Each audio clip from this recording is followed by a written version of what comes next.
The Senate will come to order. The chaplain, Dr. Barry Black, will lead the Senate in prayer.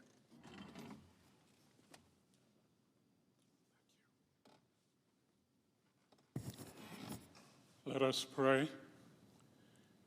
Eternal God, we give you our lives, for you alone are our mighty fortress. You have been our help in ages past. You continue to be our hope for the years to come. Remind us that those who trust you are on the road to peace. You show us the path of integrity and point out the way that we should follow.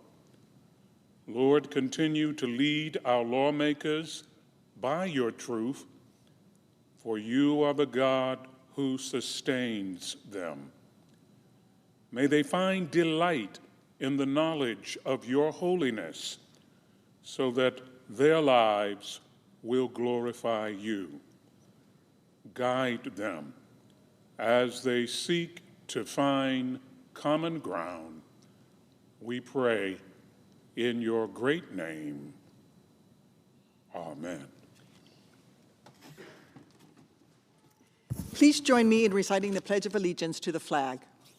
I pledge allegiance to the flag of the United States of America and to the republic for which it stands, one nation, under God, indivisible, with liberty and justice for all.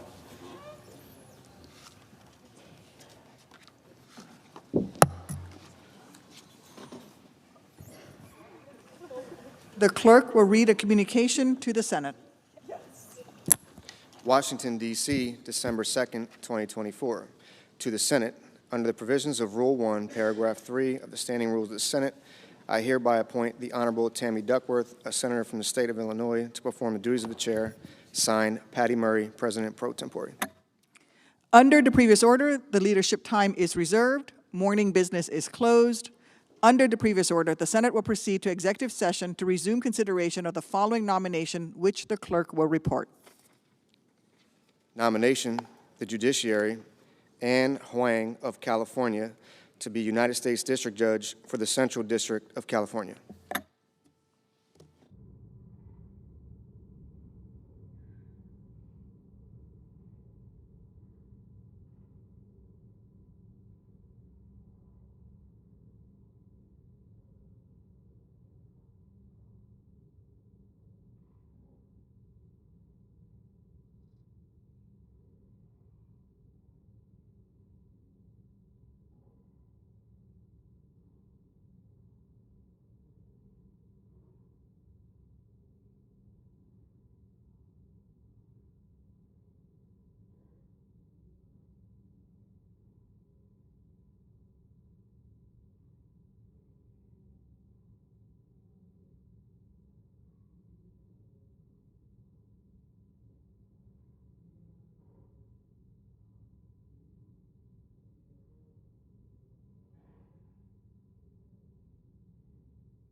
Madam President. The Majority Leader. Madam President, when the 119th Congress commences next year, one of the first great tasks of this body will be fulfilling our constitutional duty to provide advice and consent regarding the President-elect's nominees. The Advise and Consent Authority is a cornerstone of the Senate's constitutional mandate, a power central to preserving America's system of checks and balances. The Founding Fathers knew firsthand the great danger of allowing unchecked executives to appoint individuals to positions of power without any guardrails. In fact, this was one of their greatest grievances against the British Crown. Very soon, the Senate will be called upon to exercise its Advise and Consent authority once again as a new administration enters office next year. The Senate's Advise and Consent power will be especially important next year, given that the President-elect has at times made statements about potentially working around the Senate to appoint his nominees. Hopefully, this doesn't become an issue. But nevertheless, it will be the responsibility of the incoming Republican majority to protect the Senate against any attempt to erode its authority. So today I sent a letter to incoming Republican leader Thune, urging him to uphold the Senate's constitutional duty to provide advise and consent on the President's nominations. I said Democrats will be ready to work with Republicans in a bipartisan way on the nominations process and give each nominee the same fair and thorough consideration that previous nominees of both parties have received. We should hold hearings with the nominees, markups in committee, and senators should be given the chance to vote on nominees here on the Senate floor. The American people deserve public servants who put the needs of the country ahead of the political needs of any individual, Republican or Democrat. The American people deserve public servants whose judgment, character, and experience inspires confidence and reflects our nation's highest ideals. Most of all, the American people deserve public servants who will uphold their oaths to protect and defend the Constitution of the United States. The best mechanism for ensuring the President appoints qualified, capable, and ethical officials is precisely the advise and consent power of the Senate. And it will be the responsibility of the incoming majority and the incoming majority leader to ensure that the authority of the Senate is carried out and preserved. I urge incoming Leader Thune and Senate Republicans to work with Democrats to protect the Senate's authorities under the Constitution. Now on Senate business.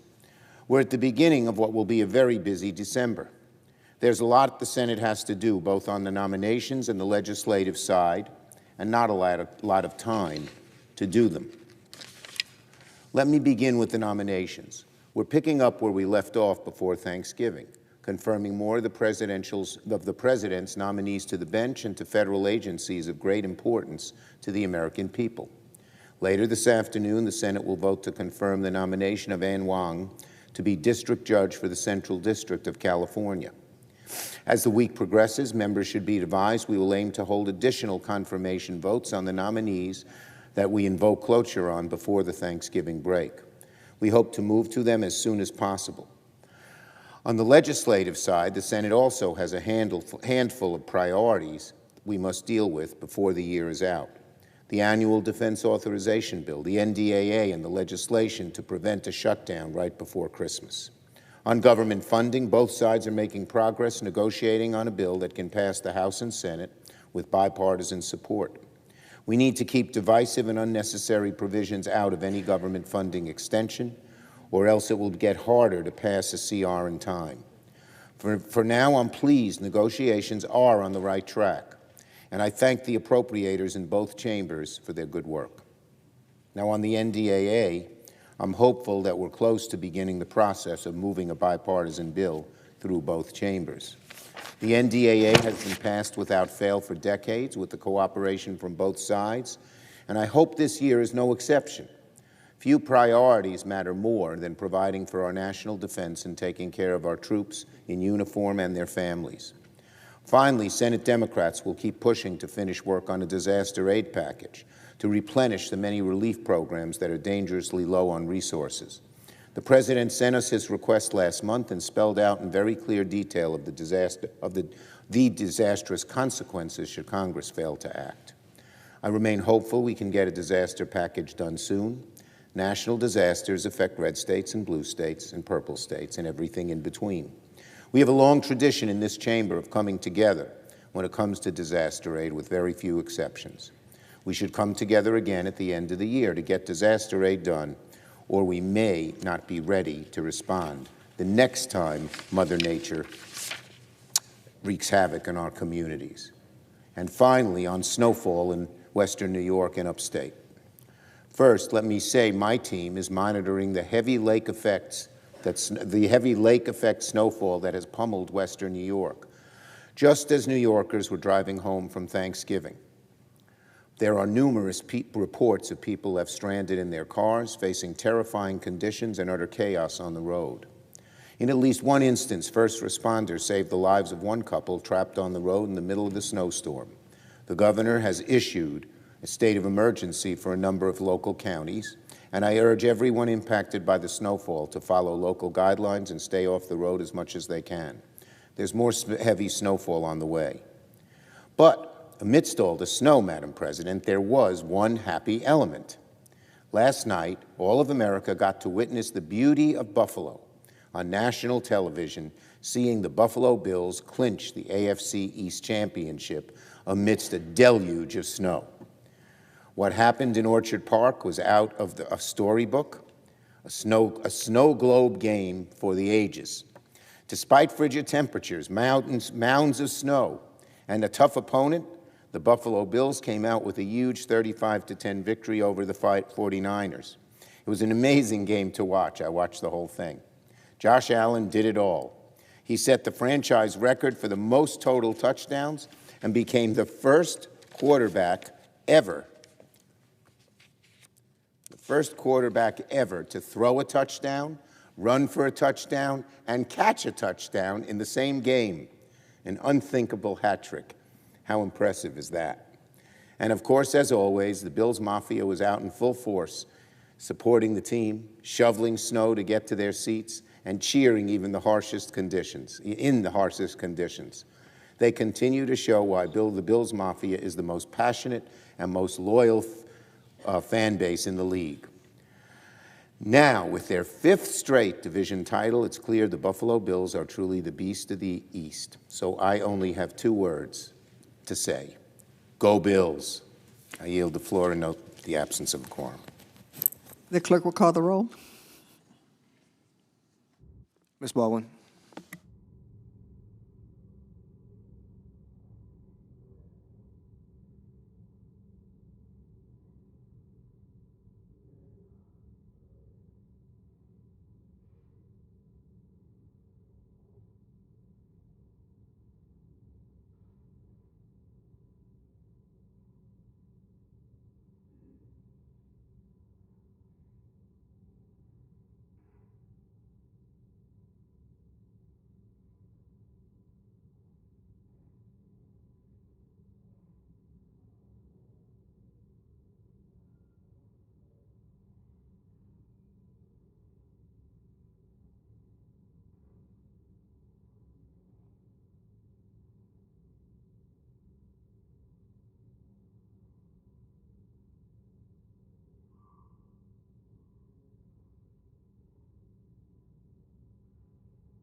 Madam President, The Minority Leader, ask consent that further proceedings on the quorum call be dispensed with. without objection. Well, the Senate has 3 weeks to complete some of the most important business of the year. And at this late hour, we'll have to act on legislation that comes to us over from the House. But let's be absolutely clear. December drama is not the way to demonstrate we're serious about our most basic governing responsibilities.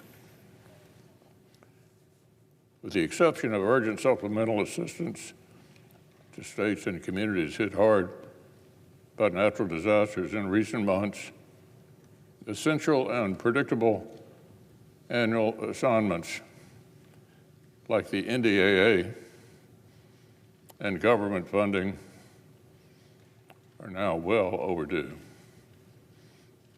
Our colleagues on the Armed Services Committee completed their work on the NDAA back in June. They conducted extensive hearings, considered a wide array of amendments. Thanks to the work of Ranking Member Wicker, secured an increase to top-line authorization, and they did it with bipartisan support. They handed the legislation off to the Democratic leader with months to spare. Similarly, over in the Appropriations Committee, they worked diligently to present a full-year funding bill ahead of the start of the fiscal year. I'm particularly proud of the work of committee Republicans under Vice Chair Collins' leadership to secure higher top-line funding for national defense.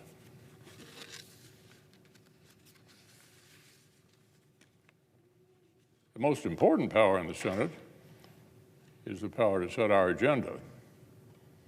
Only the majority leader holds that power. And last year, the majority leader said publicly that, quote, the United States is ready to compete vigorously with the PRC. The overwhelming consensus of U.S.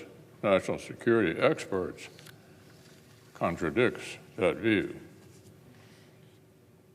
But even if we were once ready to compete and deter aggression from the adversaries who are working together to threaten us, letting critical national security legislation collect dust for months while the Senate rubber stamps radical nominees is one heck of a way to sustain that elusive readiness or project American resolve.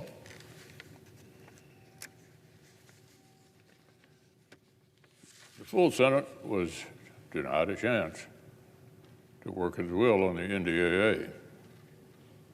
As a result, the ranking member of the Armed Services Committee was forced to negotiate against the House's much lower top line for defense spending from a much weaker position.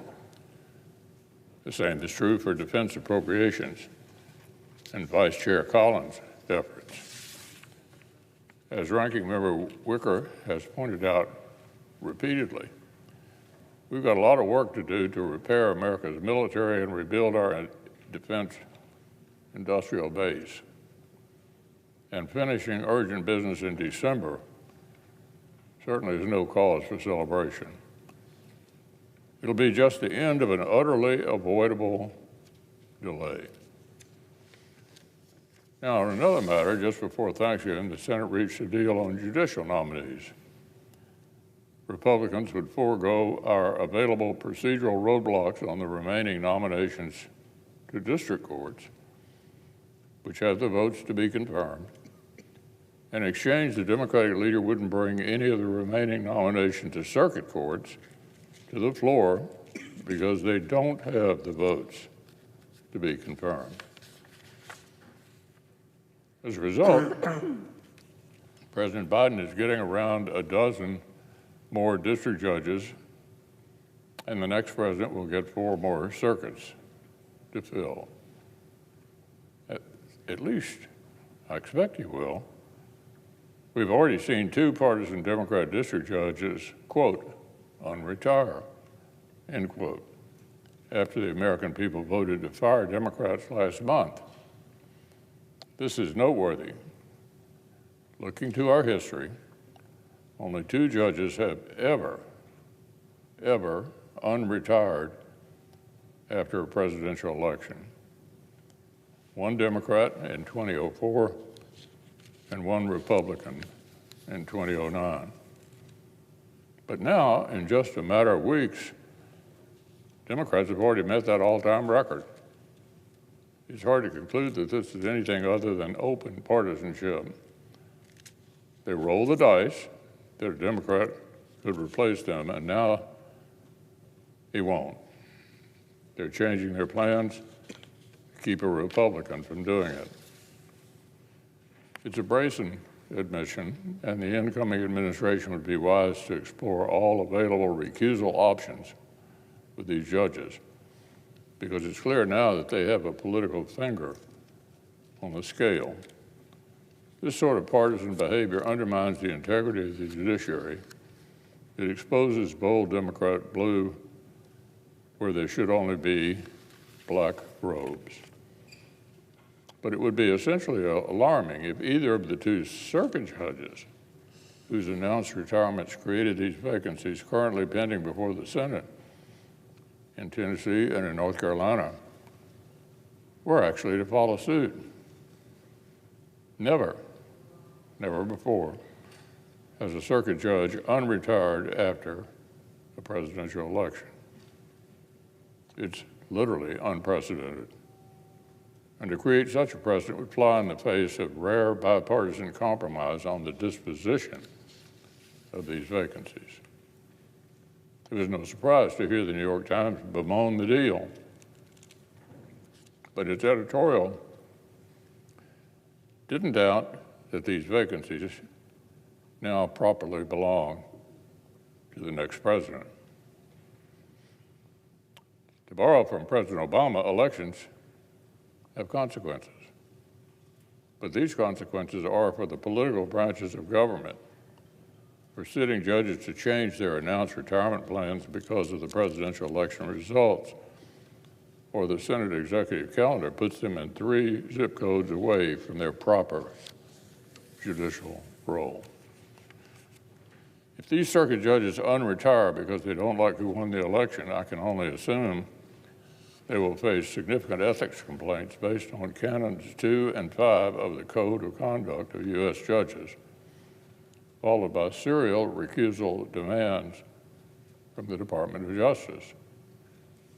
And they'll have earned it. As I repeatedly warned the judiciary in other matters, if you play political games, expect political prizes. So let's hope these judges do the right thing and enjoy their well-earned retirements. Leave the politics to the political branches. We've just demonstrated that even on an issue as contentious as judicial nominations, both sides can still come together for a good deal.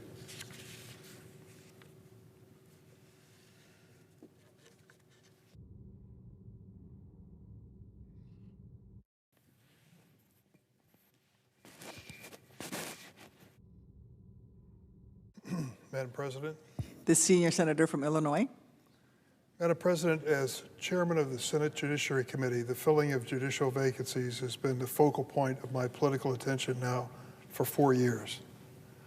There are roughly 800 to 900 federal judges at the district court level, the lower court level, and the circuit court level, and then, of course, 9 on the Supreme Court.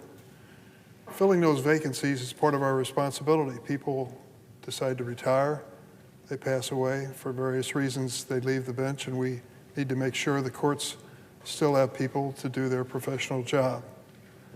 I listened carefully to my colleague from Kentucky explain his concerns about the filling of 4 circuit court vacancies and the possibility, and I don't know for any certainty, but the possibility that 2 of those 4 judges have decided not to retire, but to stay on the bench.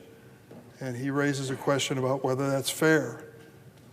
Well, I'd like to call the Senate's attention to the fact that there was a moment in time when we were shocked to learn that Supreme Court Justice Anton Scalia had died while on a hunting trip. I believe it was in the month of January or February. Don't have any notes on it here, but I think it was January or February of that year. And it was the last year that President Obama's presidency, the second term. And so President Obama said he was going to set out to fill the vacancy created by the death of Anton Scalia. And he was proposing his nominee, Merrick Garland, the judge then at the time, who's now our Attorney General. And the decision was made almost instantly by the senator from Kentucky, the same senator who just talked about delaying and filling vacancies. The decision was made by him not to fill the Supreme Court vacancy. This was in February of the last year of Obama's presidency, and in fact, it wasn't filled until the new president, and in this case Donald Trump, came in his first term. Senator McConnell instructed his Republican senators not to meet with Merrick Garland, President Obama's nominee, to wait almost an entire calendar year to fill that vacancy. And he succeeded in that effort so that Donald Trump was able to fill that vacancy and not the situation where the President Obama would have that option. So when I hear the senator come to the floor from Kentucky and talk about whether there's any gamesmanship going on, I don't know. But I will tell you that we saw it at the highest possible level in filling the vacancy on the Supreme Court when Anton Scalia passed away.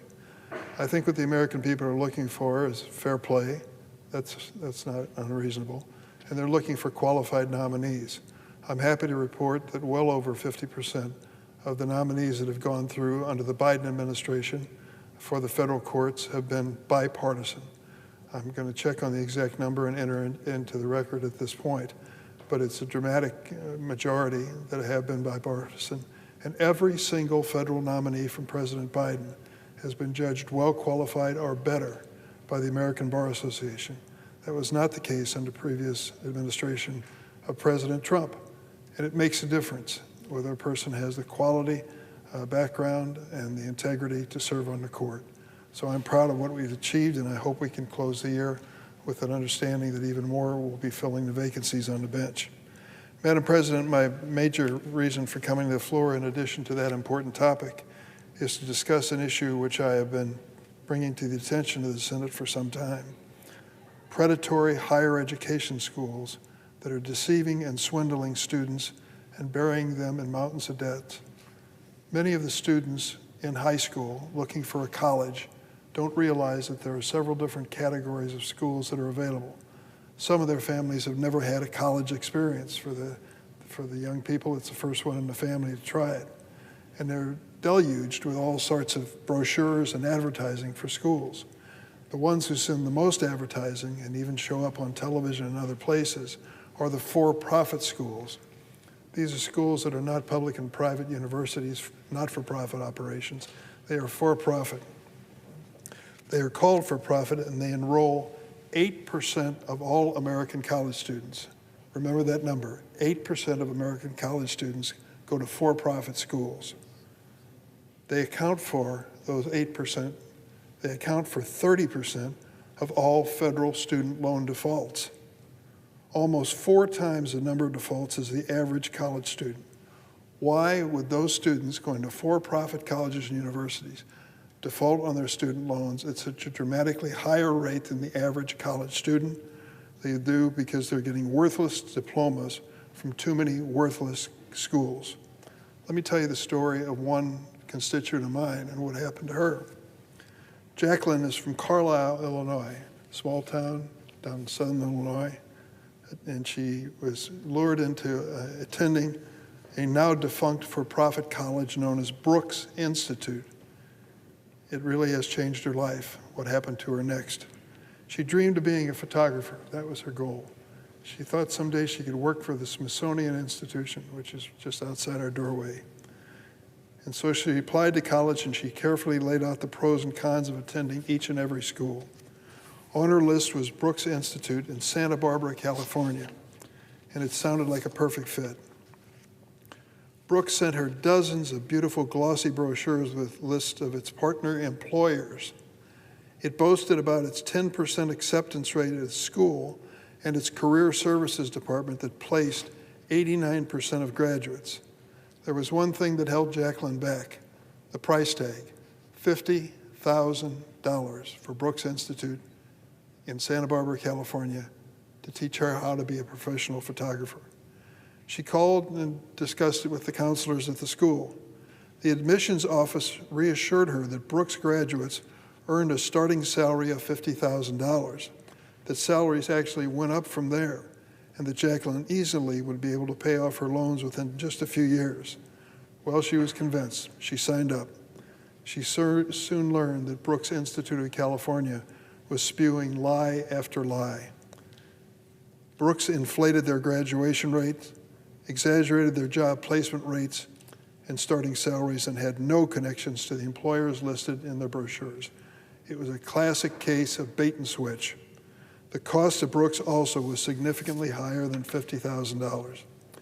After taking out federal and private student loans and watching those loans pile up, Jacqueline threw in the towel. She was no longer able to afford attending Brooks Institute. She dropped out with no degree and thousands of dollars in debt. She tried to make the best of her bad situation, so she took her 90 credit hours from Brooks to other places. She ran into the same reaction wherever she went. Too many students who had gone to for-profit colleges don't realize that the credit hours that they supposedly earn are virtually worthless. Reputable public and private nonprofit colleges just wouldn't even recognize that she'd gone to school there. To complete her degree, despite her debt and all the time she invested, she had to start over. Jacqueline's story is not uncommon. Her husband, Matthew, also was conned by this school. Too many for-profit colleges prey on students, spinning a false story to get them to enroll and then leaving them with debt, useless credits, and wasted time. Bottom line, don't blame Jacqueline. She went to Brooks Institute believing it was a good school. They told her lie after lie to convince her of that. And meanwhile, she's looking around and realizing that a federal Pell Grant might be in her future too. Well, wait a minute. If the federal government recognizes Brooks Institute, maybe everything they're saying is true. And too many young people with no experience with colleges just make the wrong decision. She was one of them. Now Jacqueline and her husband Matthew cannot qualify for ordinary loans that people turn to as they mature. A mortgage on a home, a car loan. Matthew's wages were garnished to pay back these loans to Brooks Institute, and they were forced to close their photography business, sell all their equipment, removing a second stream of income. The last chance of hope was to apply for something known as borrower defense through the U.S. Department of Education. The Biden administration has worked to discharge student loans through borrower defense for people like Jacqueline and Matthew, who were defrauded by predatory for-profit colleges. Under the Biden administration, the department has discharged thousands of students' loans, more than $18.7 billion in loans for borrowers who intended some of the worst for-profit schools such as Corinthian Colleges, ITT Technical Institute, and Westwood College. Madam President, I'm sure you can say this as well. We know the names of these schools. We've run into students who've been defrauded by them. Many of these borrowers have not seen their loans discharged. It is critical that the Biden administration, in the closing 7 weeks, discharge these loans as quickly as possible, as well as issue and process group borrower defense discharges for students who attended schools with documented fraud like Brooks Institute. And in the remaining days, the department must continue to process individual borrower defense applications. This would bring real relief for borrowers like Jacqueline and Matthew. Why is issuing and processing borrower defense discharges so urgent? Let me tell you. When President Trump was going through his first term, his education secretary was named Betsy DeVos. She all but stopped borrower defense applications for years. She called it a free money giveaway and claims that they were processed, sometimes saw no relief actually granted. Once the courts finally forced DeVos and the Trump administration in his first term to process borrower defense applications, the secretary created a factory system for denial. Department employees who quickly processed applications that were hundreds of pages long were eligible for bonuses, while employees who took their time to read the application were at risk of being fired. In Betsy DeVos's final year, the Department of Education rejected 130,000 claims, a far cry from the only 9,000 claims rejected over the previous 5 years. In contrast, the Biden administration prioritized the most vulnerable student borrowers by processing applications and issuing group discharges for borrowers ripped off by the worst schools. History shows us that a second Trump administration is likely to do everything in its power to prevent these students from receiving relief again. But our nation's students who are simply trying to better their lives deserve better. Before the next president is sworn into office, let's make sure the borrowers who've been waiting for relief and students who've been waiting for justice receive it. I've met so many of these students. They were trying to do the right thing. Their whole lives they were told, go to college, improve yourself, get a better education. You're going to make more money in life and be happier as an outcome. They sign up for these for-profit schools and they don't understand they're rip-offs start to finish. They look around and they see all these federal programs being invested in the schools and think, this must be a real college. I'm going to act like it is. Turns out years later, deeply in debt, either with a worthless diploma or dropping out, they've got so much debt their lives are virtually ruined. Young people in their 30s living in mom and dad's basement because there's nowhere to go with all the debt they're trying to pay off. This is outrageous. These schools should have been policed a lot more over the years, I'll say that. But in the meantime, we're in a situation where these students, deeply in debt for these terrible schools, have no place to turn but this borrower defense. I'm urging the Biden administration in the closing hours of their administration, the last 7 weeks, come to the rescue of these students as quickly as possible. Madam President, I yield the floor. Suggest the absence of quorum. The clerk will call the roll. Ms. Baldwin.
Madam President.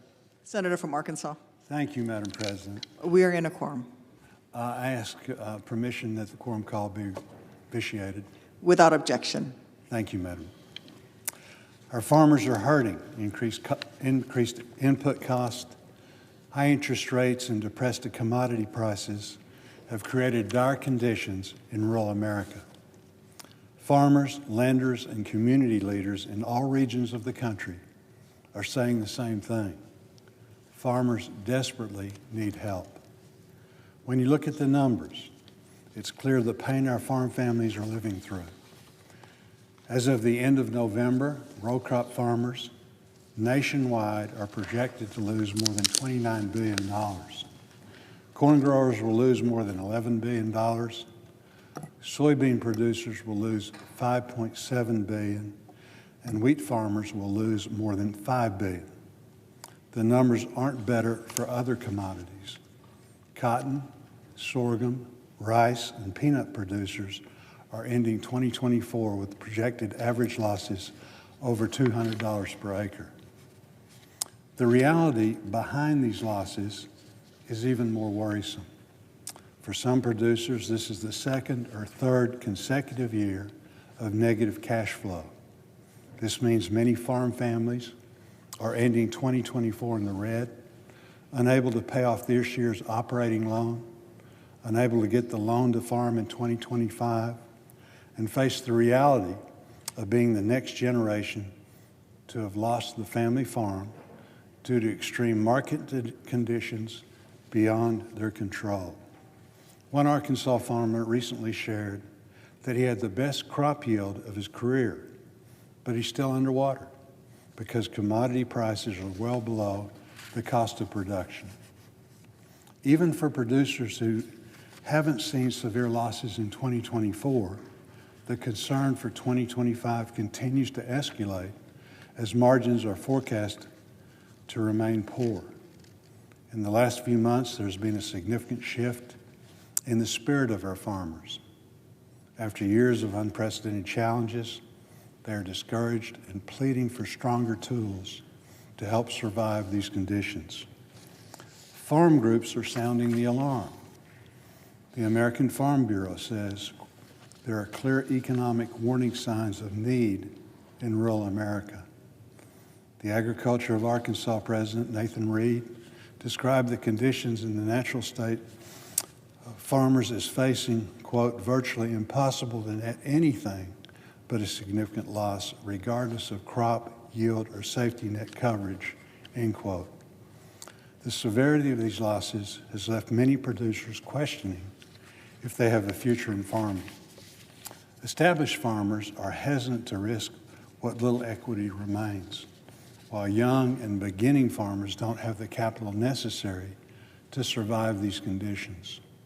The Southwest Council of Agribusiness expressed concerns about the full-time farm and ranch families unable to continue and the consequences that would result with these farms, quote, being lost or forced into consolidation, end quote. USDA has acknowledged the hardships some producers are experiencing as a result of natural disasters, but it's not enough. Federal assistance must support agriculture producers facing market losses, and it needs to happen quickly. Producers need an efficient mechanism to provide 2024 economic assistance and certainty for 2025 through an improved farm safety net. It's an understanding that's gaining support on both sides of the Capitol.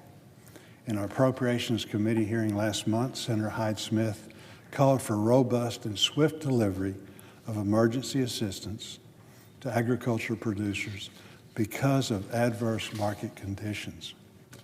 I appreciate the leadership of House Agriculture Committee Chairman G.T. Thompson and Congressman Trent Kelly for recognizing the urgent need and proposing a solution. Congress should provide significant economic assistance to producers before the end of the year. We need to provide producers with the certainty and the predictability to be able to go to the bank and have confidence that help is on the way. so that they can continue farming.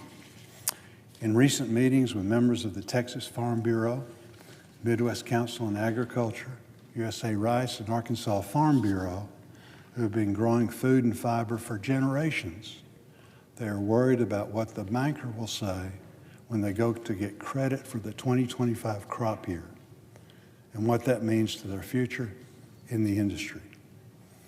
If Congress does not act appropriately, I worry many of these producers may not be around next year. Agriculture is an important part of our country's heritage and our economy. Our producers grow an abundant and affordable supply of food and fiber. They must have the tools that they need to manage this extremely difficult market.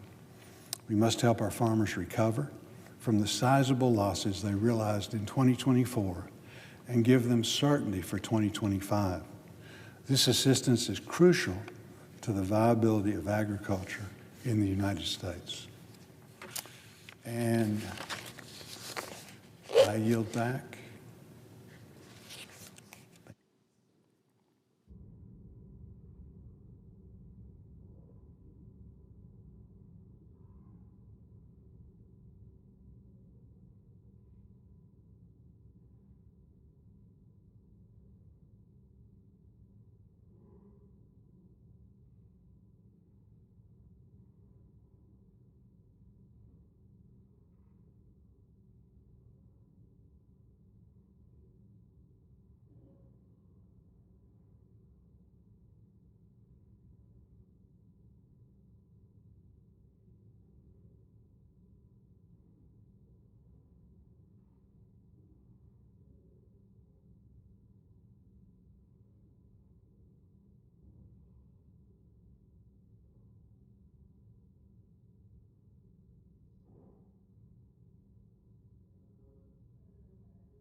Obviously back from Thanksgiving recess, and I know we all enjoyed a little bit of time at home with our friends and family.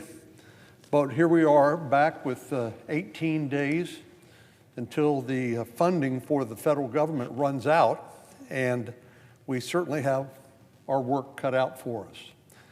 Of course, I expect this sort of drama to end next year when we have new management, both as a new president as well as Senate and House majorities, because frankly, the way that the majority leader here in the Senate has managed to cram all this unfinished business into the last 18 days is by design, and it does not serve the best interest either of the Senate or of the American people.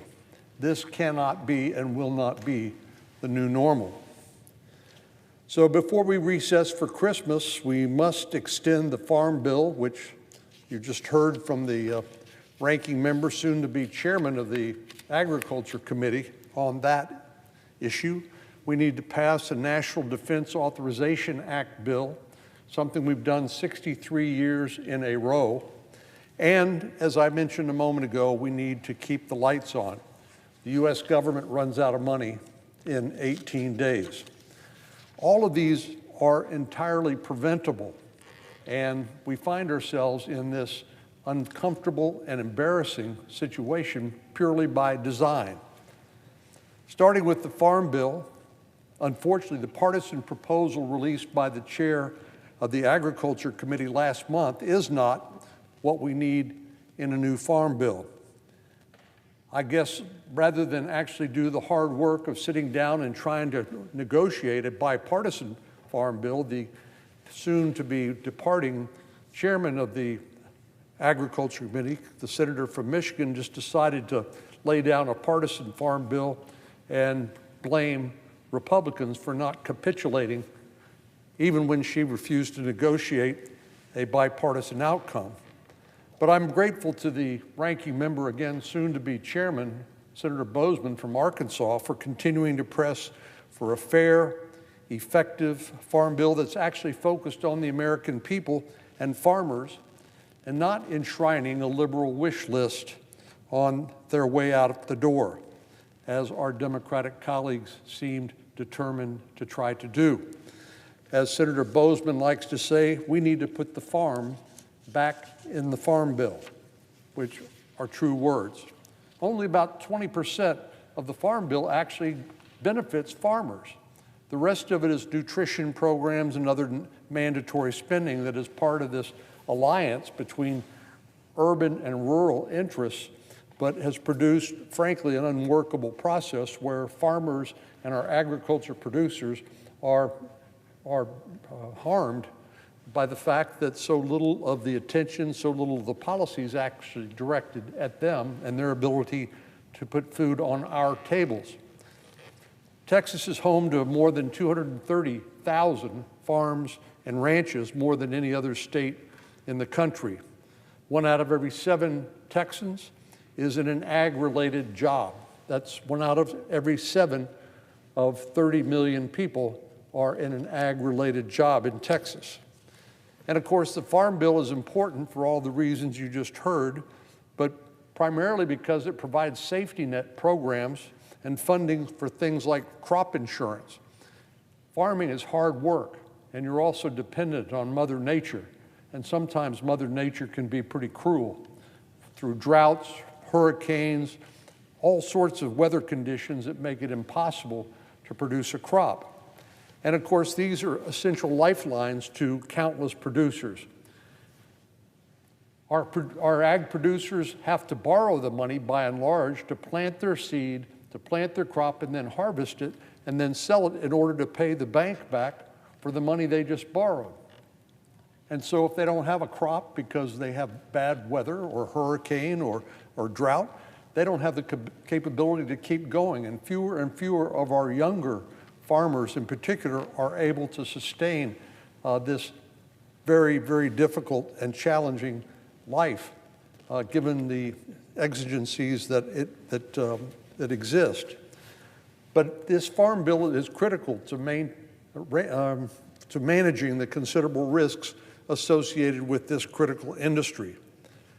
A strong and on-time Farm Bill is essential to the health and well-being of the agriculture industry and to the American people and to our economy.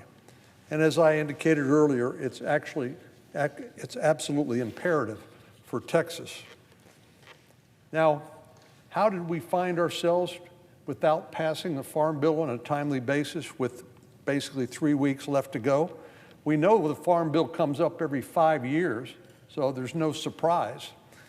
It is our duty to get it done on a timely basis as soon as possible. But the 2018 Farm Bill has already been extended once.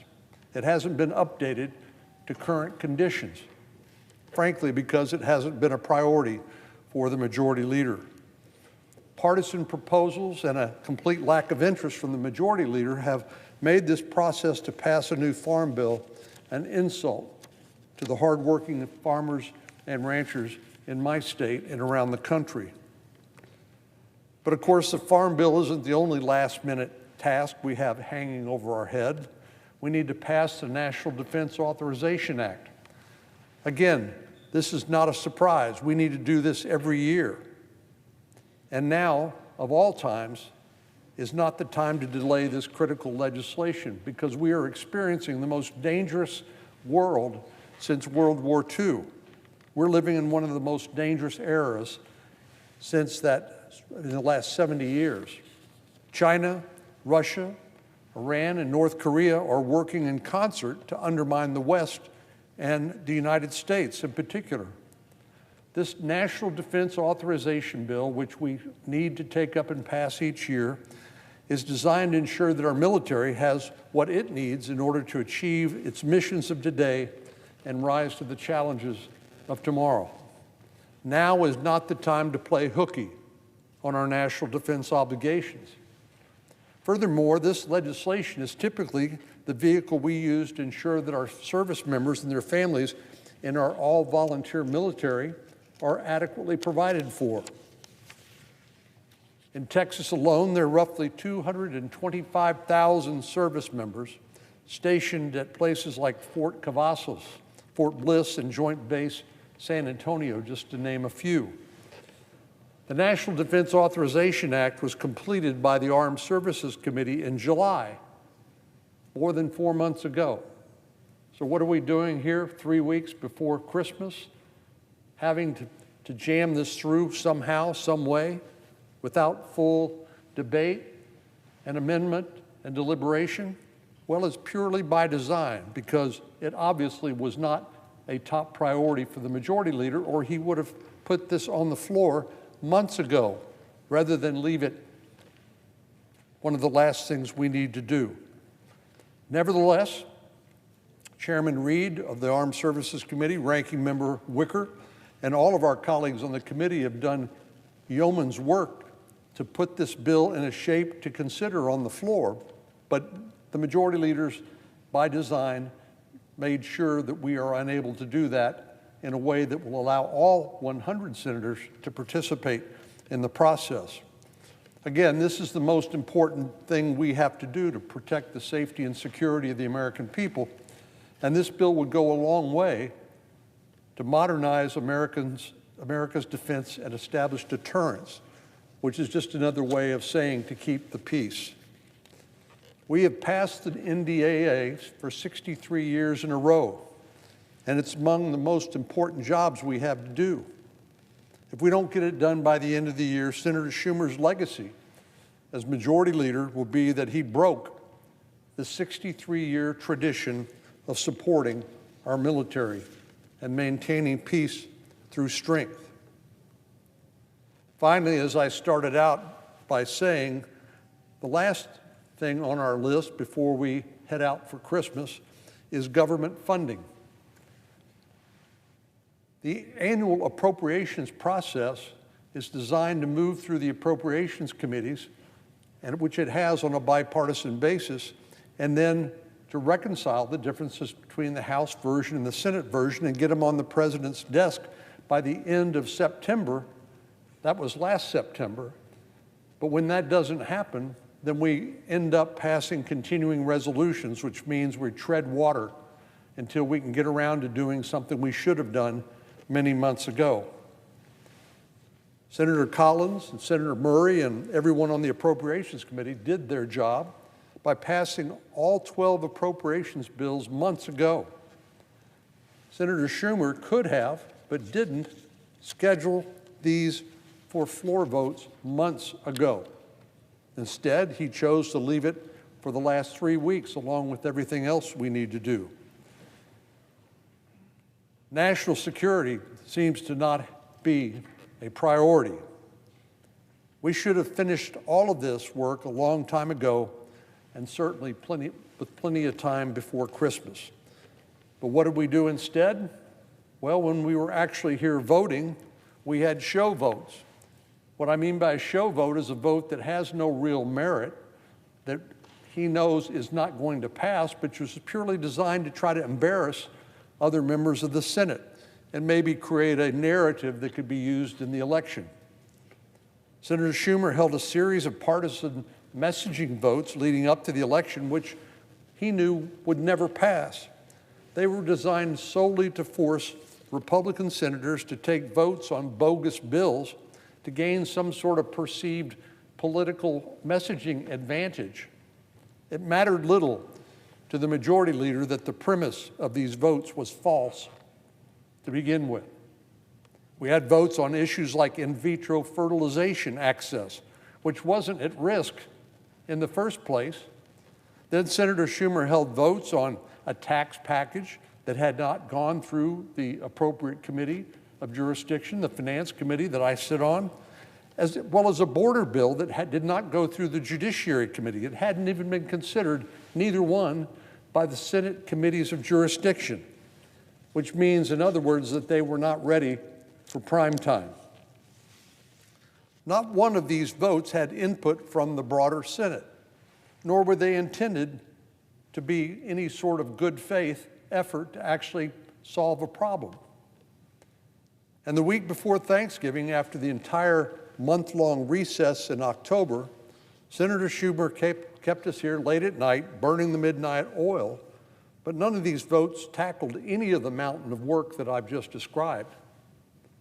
We were not here voting late as I know we would be happy to do, to advance the Farm Bill or the Defense Authorization Act if absolutely necessary, or funding to keep the government open.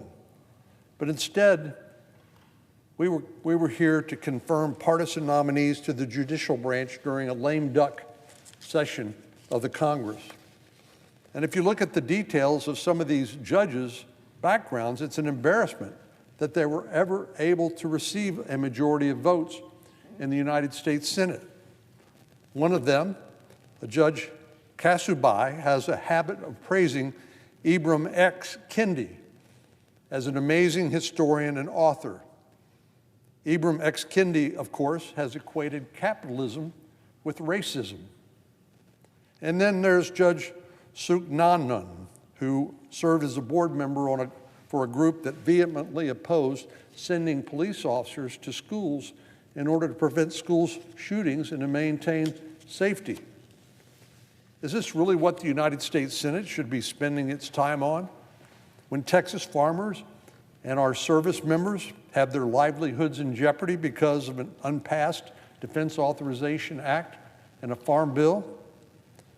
Of course, thanks to several of our colleagues, we were able to finally secure an agreement to prevent some of the most egregious of these judges from lifetime appointments to the federal bench.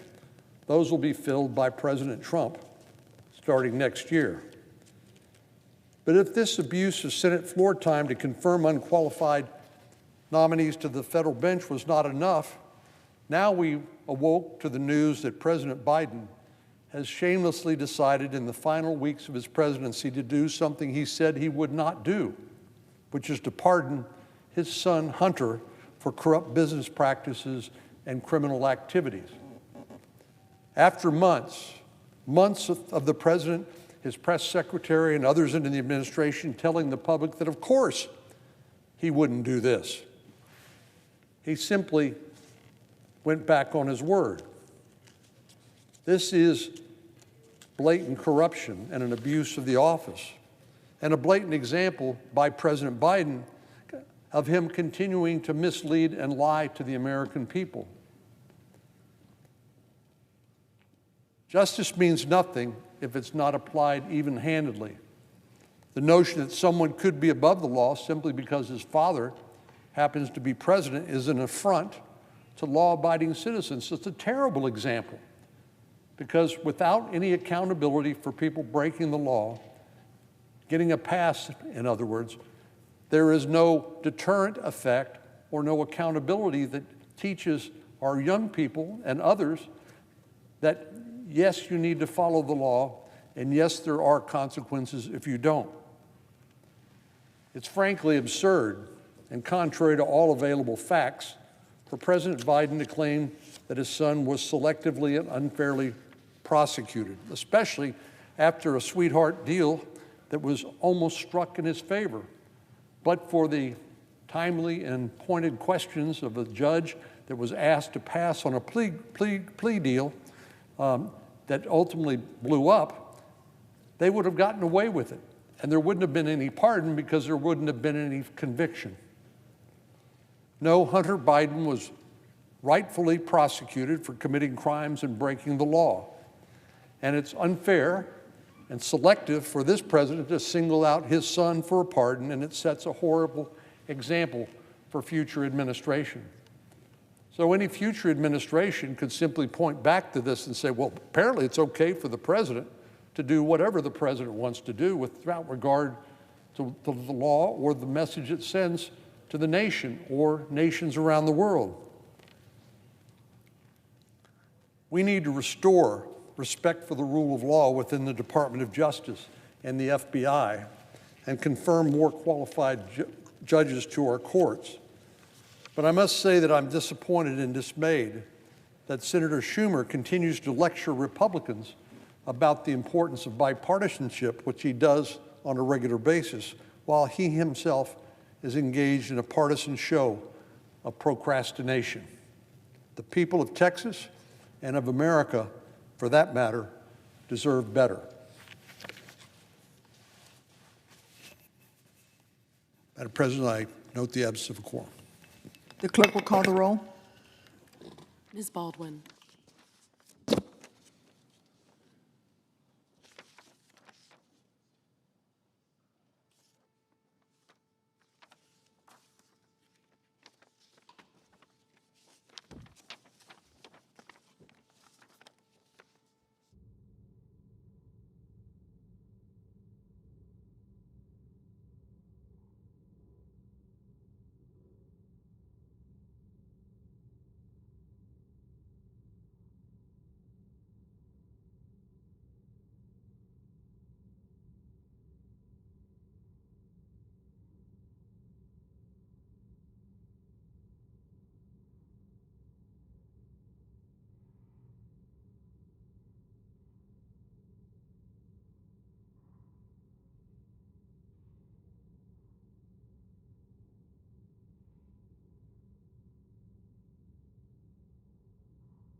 Madam President, Majority Leader. I ask unanimous consent the quorum be dispensed with. Without objection. I move to proceed to legislative session. Questions on the motion? All in favor say aye. Aye. Opposed, no. The ayes appear to have it. The ayes do have it. The motion's agreed to. I move to proceed to executive session to consider calendar 842. Questions on the motion? All in favor say aye. Aye. Opposed, no. The ayes appear to have it. The ayes do have it. The motion's agreed to. I The send clerk will report the nomination. Nomination, the judiciary, Anthony J. Brindisi of New York to be United States District Judge for the Northern District of New York. I send the cloture motion to the desk. Clerk will report. Cloture motion. We, the undersigned senators, in accordance with the provisions of Rule 22 of the Standing Rules of the Senate, do hereby move to bring to a close the debate on the nomination of Executive Calendar Number 842, Anthony J. Brindisi of New York, to be United States District Judge for the Northern District of New York, signed by 17 senators as follows. I ask consent the reading of the names be waived. Without objection. I move to proceed to legislative session. The questions on the motion? All in favor say aye. Aye. Opposed, no. The ayes appear to have it. The ayes do have it. The motion's agreed to. I move to proceed to executive session to consider calendar 843. Question is on the motion. All in favor say aye. Aye. Opposed, no. The ayes appear to have it. The ayes do have it. The motion is agreed to. The clerk will report the nomination. Nomination, the judiciary, Elizabeth C. Combe of New York to be United States District Judge for the Northern District of New York. I send the cloture motion to the desk. The clerk will report. Cloture motion. We, the undersigned senators, in accordance with the provisions of Rule 22 of the Standing Rules of the Senate, do hereby move to bring to a close the debate on the nomination of Executive Calendar Number 843, Elizabeth C. Combe of New York, to be United States District Judge for the Northern District of New York, signed by 16 senators as I follows. ask consent the reading of the names be waived. Without objection. I move to proceed to legislative session. Question is on the motion. All in favor say aye. Aye. Opposed, no. The ayes appear to have it. The ayes do have it. The motion is agreed to. I move to proceed to executive session to consider calendar 844. The question is on the motion. All in favor say aye. Aye. Opposed, no. The ayes appear to have it. The ayes do have it. The motion is agreed to. The clerk will report. Nomination, the judiciary, Sarah Morgan Davenport of New Mexico to be United States District Judge for the District of New Mexico. I send the cloture motion to the desk. The clerk will report. Cloture motion. We, the undersigned senators, in accordance with the provisions of Rule 22 of the Standing Rules of the Senate, do hereby move to bring to a close the debate on the nomination of Executive Calendar Number 844, Sarah Morgan Davenport of New Mexico, to be United States District Judge for the District of New Mexico, signed by 17 senators as follows. I ask consent the reading of the names be waived. Without objection. I move to proceed to legislative session. The question is on the motion. All in favor say aye. Aye. Opposed, no. The ayes appear to have it. The ayes do have it. The motion is agreed to. I move to proceed to executive session to consider calendar 845. The question is on the motion. All in favor say aye. Aye. Opposed, no. The ayes appear to have it. The ayes do have it. The motion is agreed to. The clerk will report. Nomination, the judiciary, Tiffany Renee Johnson of Georgia to be United States District Judge for the Northern District of Georgia. I send the cloture motion to the desk. The clerk will report. Cloture motion. We, the undersigned senators, in accordance with the provisions of Rule 22 of the Standing Rules of the Senate, do hereby move to bring to a close the debate on the nomination of Executive Calendar Number 845, Tiffany Renee Johnson of Georgia, to be United States District Judge for the Northern District of Georgia, signed by 17 senators as follows. I ask consent the reading of the names be waived. Without I objection. move to proceed to legislative session. The question is on the motion. All in favor say aye. Aye. Opposed, no. The ayes appear to have it. The ayes do have it. The motion is agreed to. I move to proceed to executive session to consider calendar 846. The question is on the motion. All in favor say aye. Aye. Opposed, no. The ayes appear to have it. The ayes do have it. The motion is agreed to. The clerk will report. Nomination, the judiciary, Kelly Marie Neary of Pennsylvania to be United States District Judge for the Middle District of Pennsylvania. I send the cloture motion to the desk. The clerk will report. Cloture motion. We, the undersigned senators, in accordance with the provisions That's of Rule it. 22 of the Standing Rules of the Senate, do hereby move to bring to a close the debate on the nomination of Executive Calendar Number 846, Kelly Marie Neary of Pennsylvania to be United States District Judge for the Middle District of Pennsylvania, signed by 17 senators as follows. The reading of the names be waived. Without objection. I yield the floor.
Madam President. Senator from Louisiana. Madam President, before the Thanksgiving holiday, my colleagues, we voted late into the night. And I have no problem with that if we're voting on meaningful legislation. But that's not what we've been doing. We're voting on last-minute, lame duck, Biden-Harris judicial nominees. But we have serious legislation that will help millions of Americans that the House overwhelmingly passed in mid-November, sent it to the Senate, and it's waiting for a vote. And I'm speaking of the Social Security Fairness Act, which repeals the windfall elimination provision and the government pension offset, or WEP and GPO.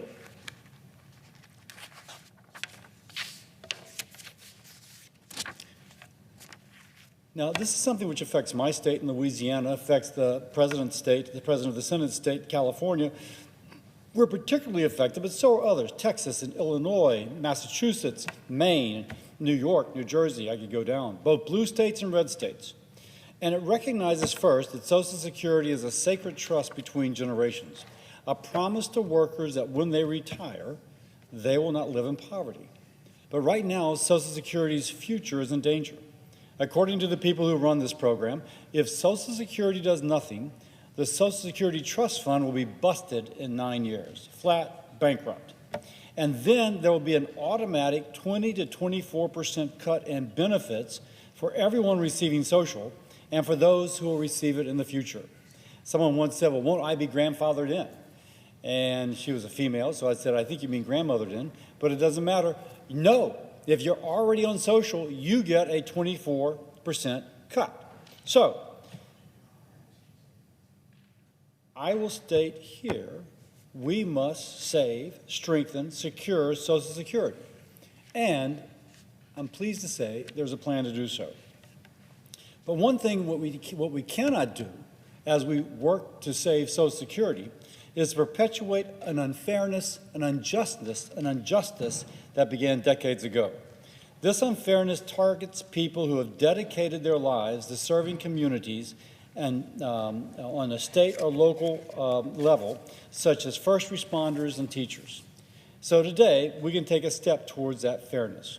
We can repeal two unfair Social Security provisions within the Social Security Fairness Act if the majority leader schedules a vote.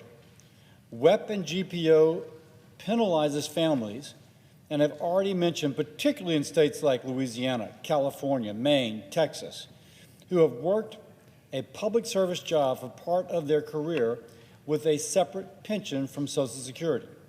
We're talking about first responders, the police officers, the firefighters, but also the teachers and other public employees who are being punished for serving their communities.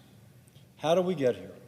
WEP and GPO were introduced decades ago to address perceived inequalities in the Social Security system. But they've had the opposite effect of creating real, tangible inequalities.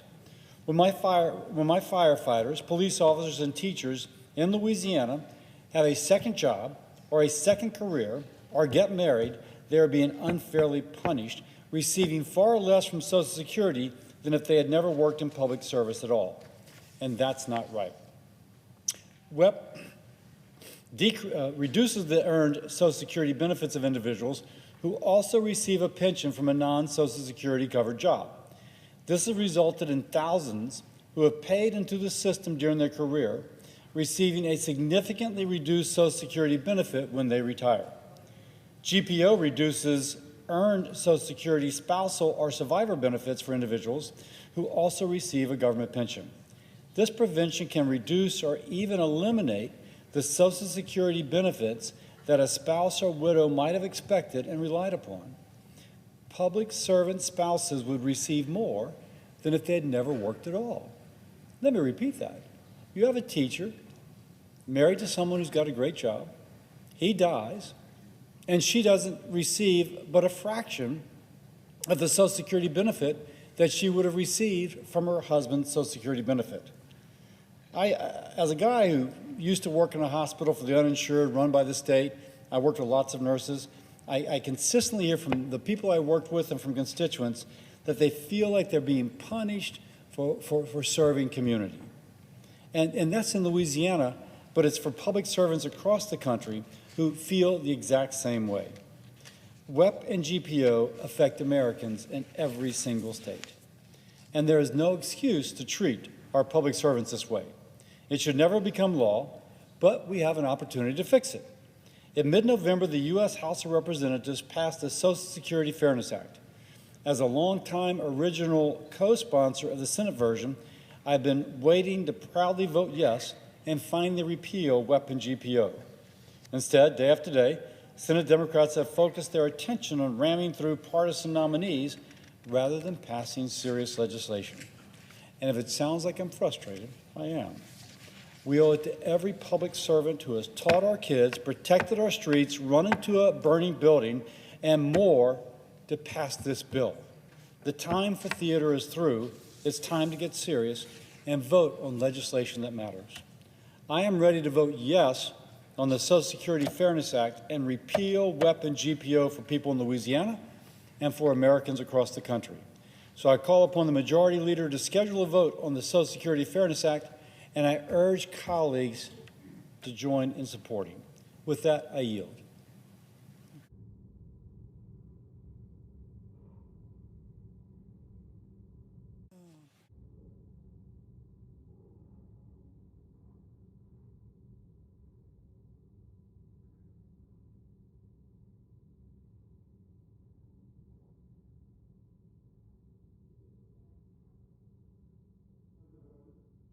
Senator from Louisiana. I note the absence of a quorum. Clerk will call the roll. Ms. Baldwin.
Madam President.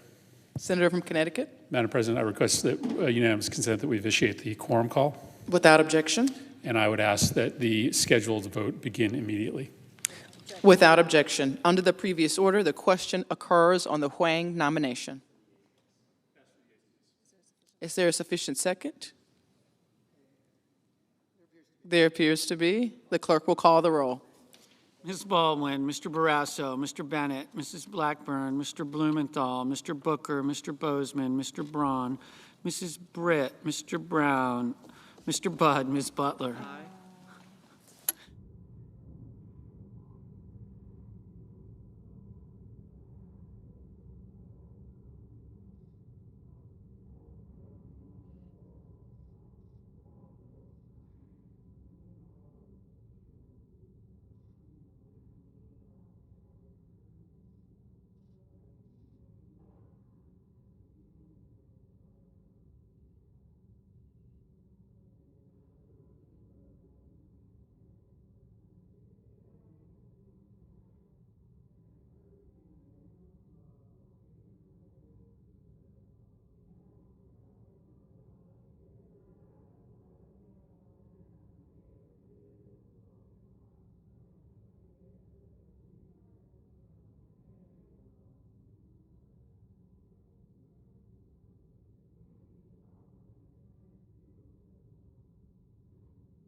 Ms. Cantwell, Mrs. Capito, Mr. Cardin, Mr. Carper, Mr. Casey, Mr. Cassidy, Ms. Collins, Mr. Coons, Mr. Cornyn, Ms. Cortez Masto, Mr. Cotton, Mr. Kramer, Mr. Crapo, Mr. Cruz, Mr. Daines,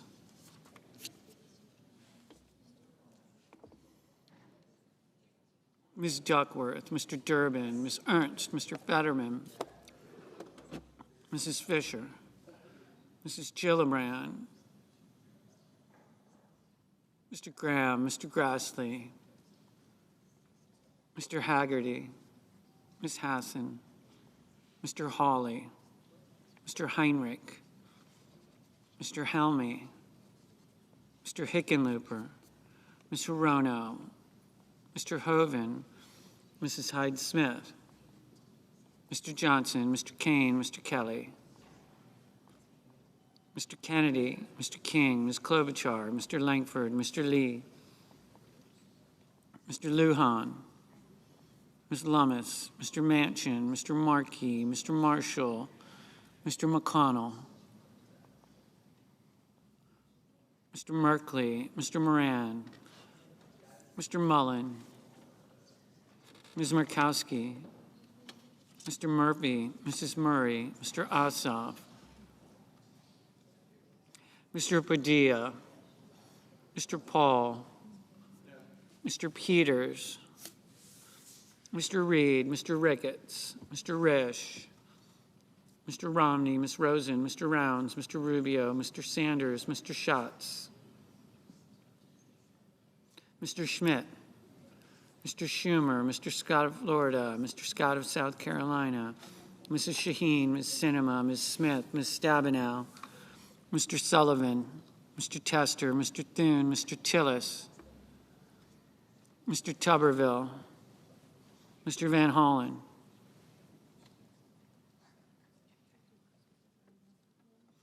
Mr. Vance, Mr. Warner, Mr. Warnock, Ms. Warren, Mr. Welch, Mr. Whitehouse, Mr. Wicker, Mr. Wyden, Mr. Young.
Senators voting in the affirmative: Butler, Cortez Masto, Duckworth, Manchin, Murphy, Peters, Reed, Sanders, Schatz, Tester, Warner, Warnock.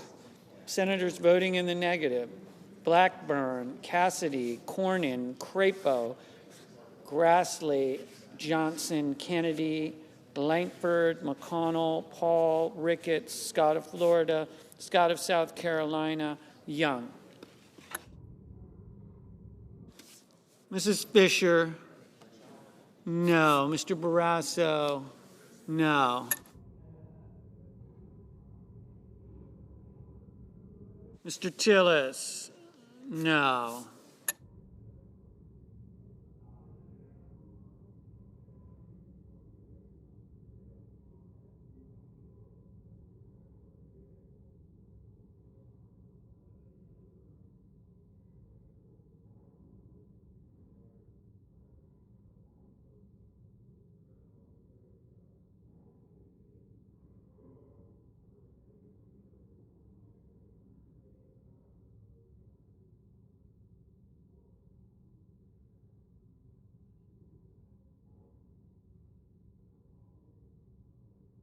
Mr. Marshall, no.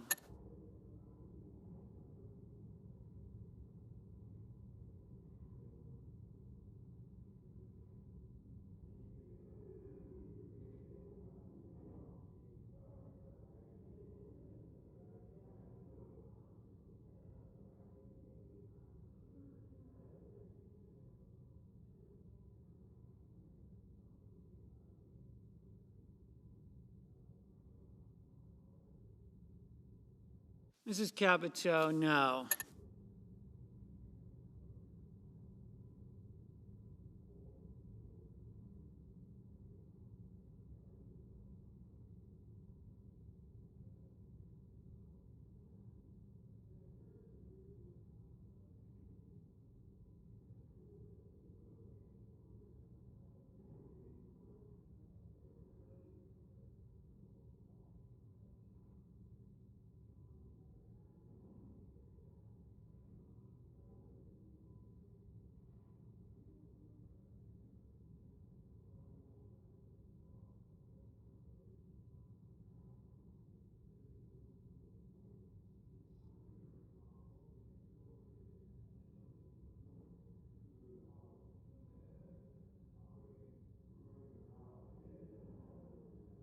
Mr. Booker, aye.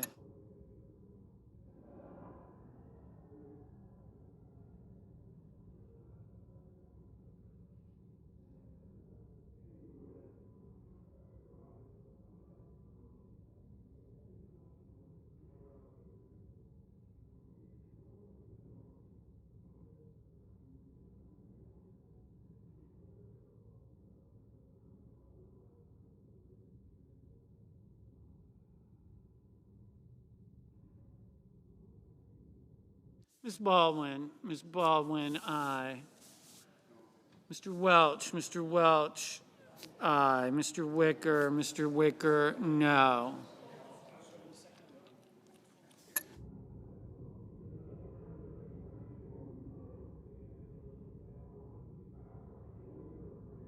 Mr. Durbin, aye. Ms. Ernst, no.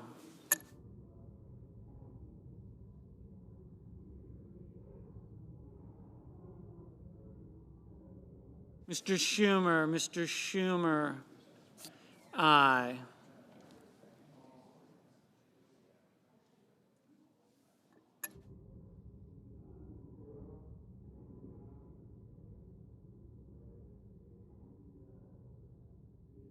Ms. Warren, aye.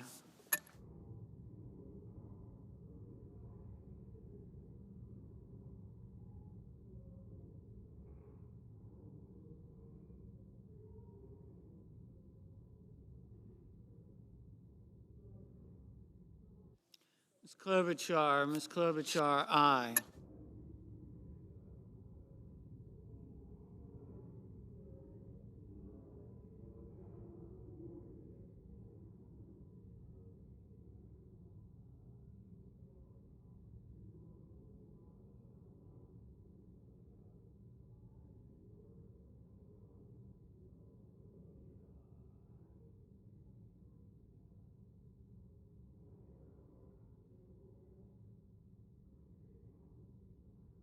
Mr. Whitehouse, aye.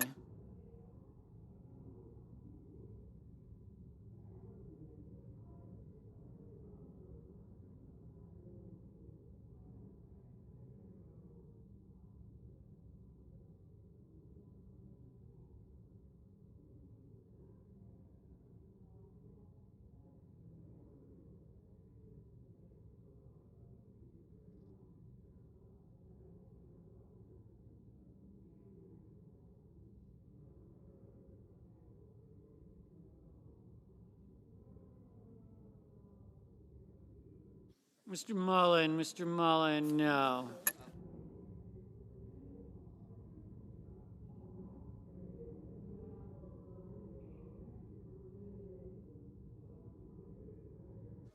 Ms. Stabenow, aye.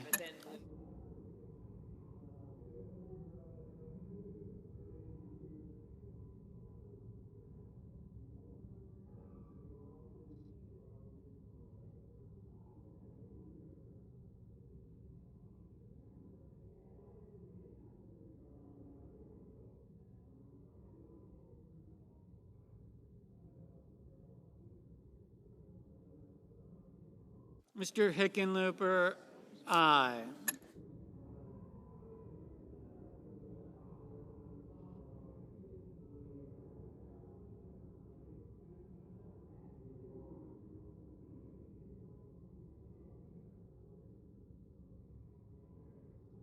Mr. Wyden, aye.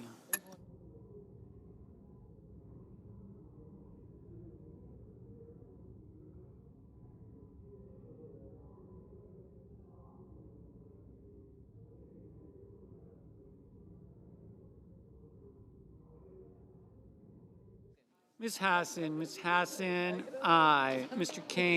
Kane, aye.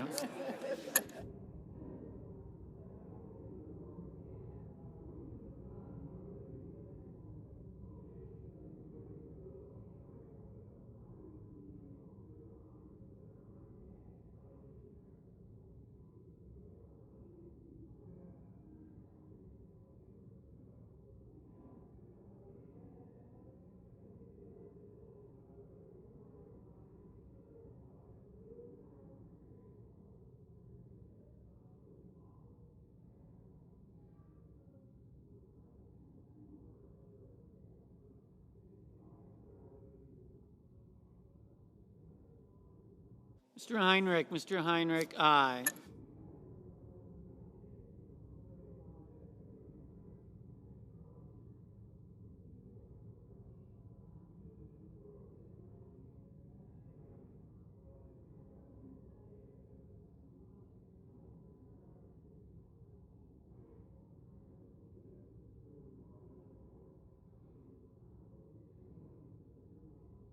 Mr. Markey, aye.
Ms. Hirono, aye.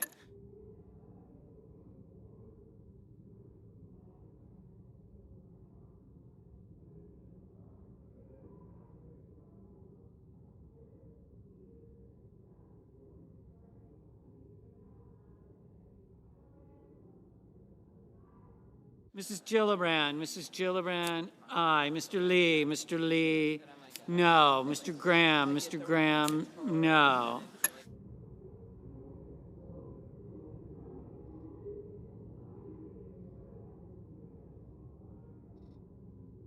Mr. Coons, aye.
Mrs. Shaheen, aye.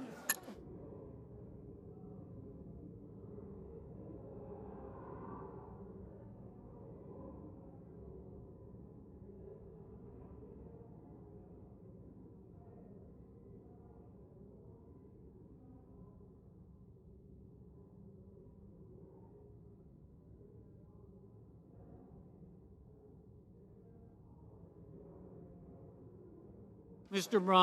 Braun, no. Mr. Tuberville, no. Mr. Helmy, aye. Mr. Budd, no. Mr. Rounds, no.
Mr. Brown, aye.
Mr. Moran.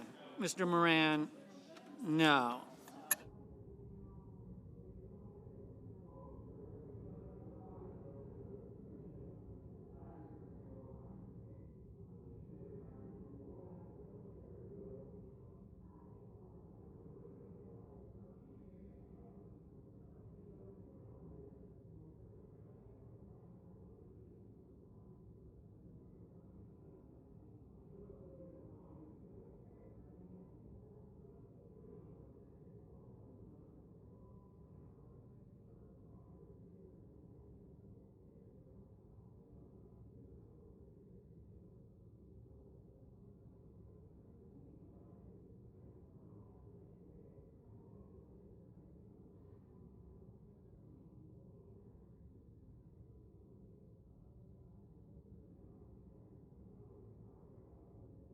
Mrs. Hyde-Smith. Mrs. Hyde-Smith.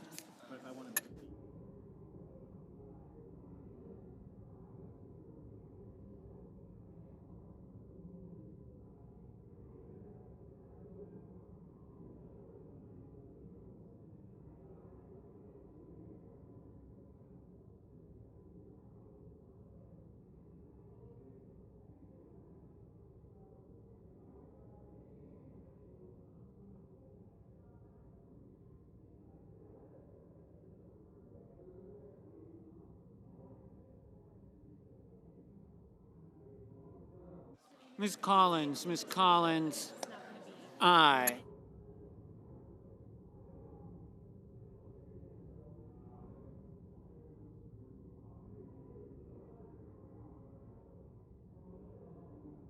Mr. Haggerty. Mr. Haggerty, no. Mr. Kelly. Mr. Kelly, aye. Mr. Bozeman. Mr. Bozeman, no.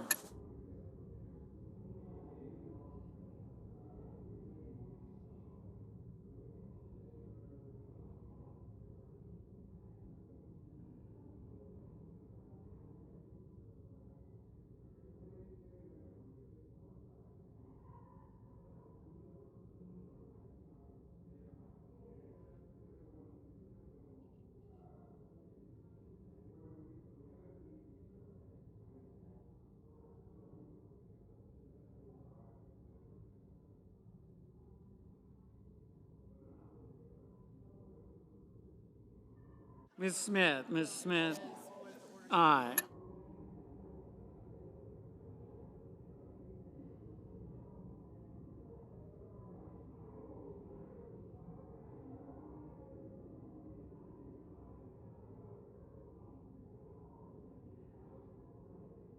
Mr. Lujan. Mr. Lujan, aye. Thank you.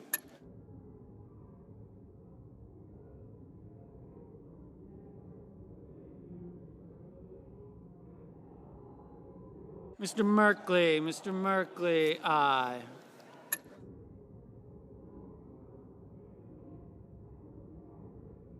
Mr. Cotton. Mr. Cotton, no.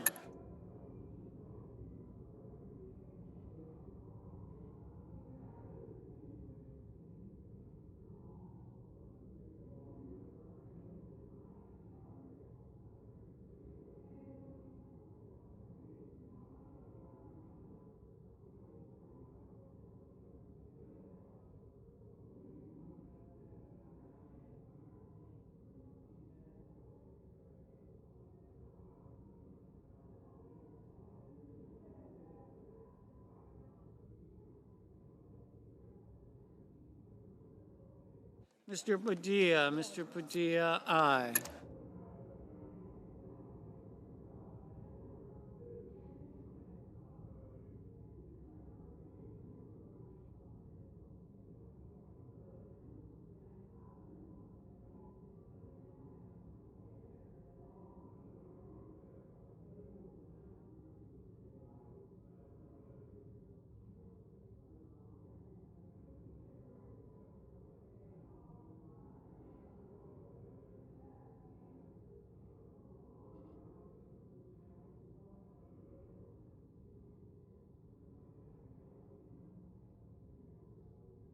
Mr. Carper, aye.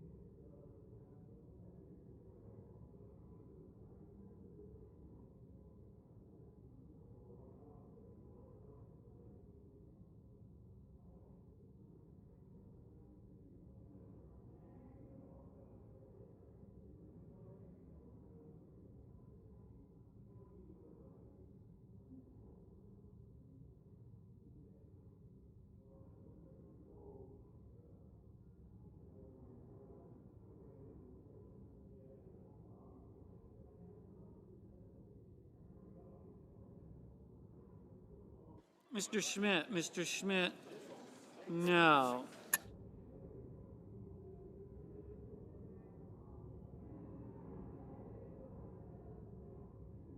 Mr. Van Hollen, aye.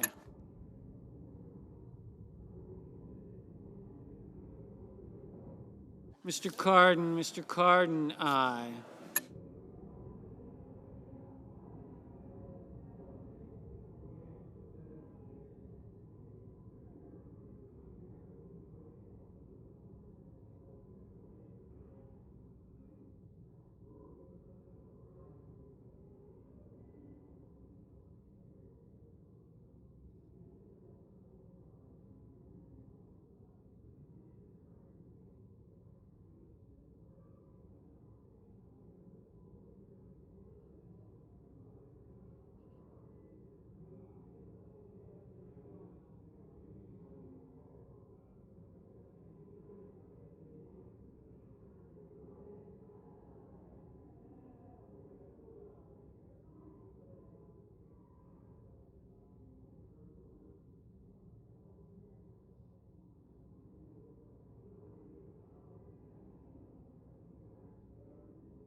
Mr. Ossoff, aye.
Mr. Blumenthal, aye.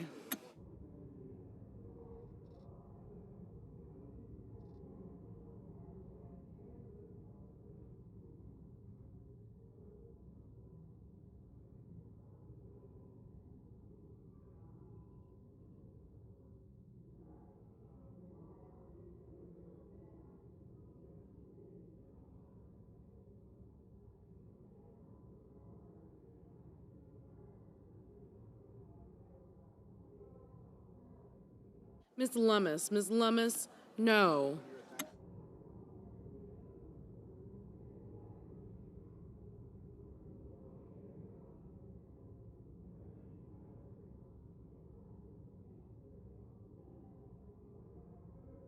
Mr. Daines. Mr. Daines, no.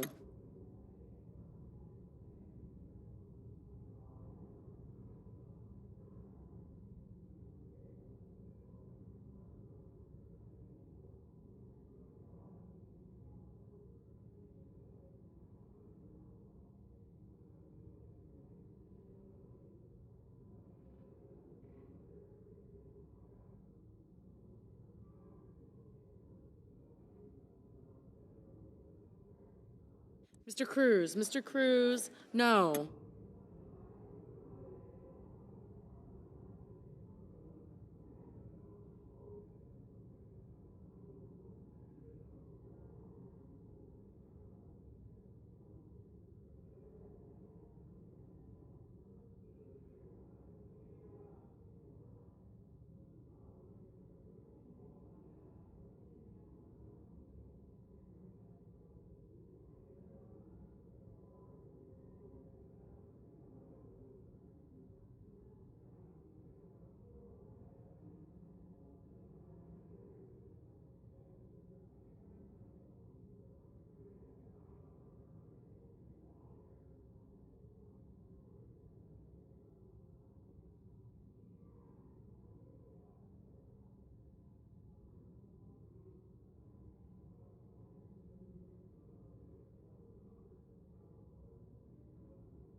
Ms. Cantwell. Ms. Cantwell, aye.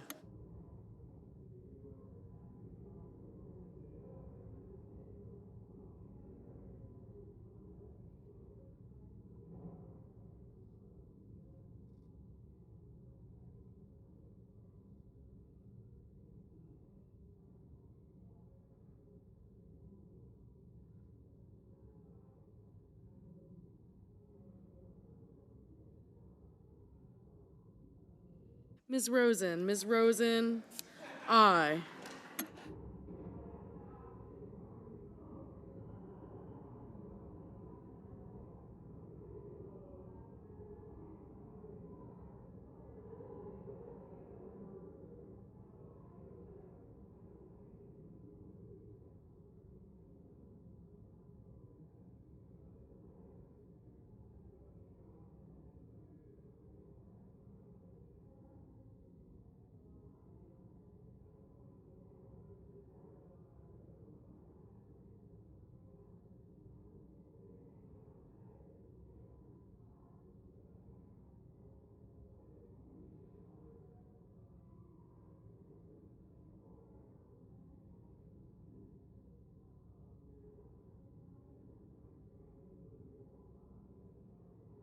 Mr. Romney. Mr. Romney, no.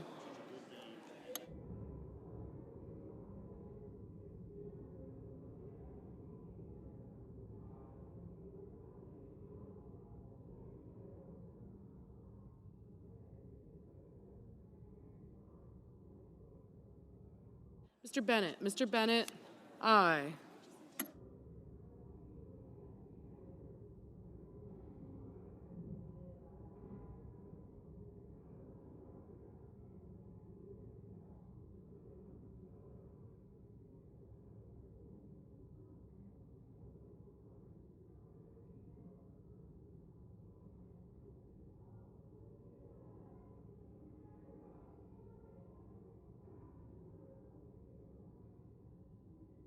Mr. Thune. Mr. Thune, no.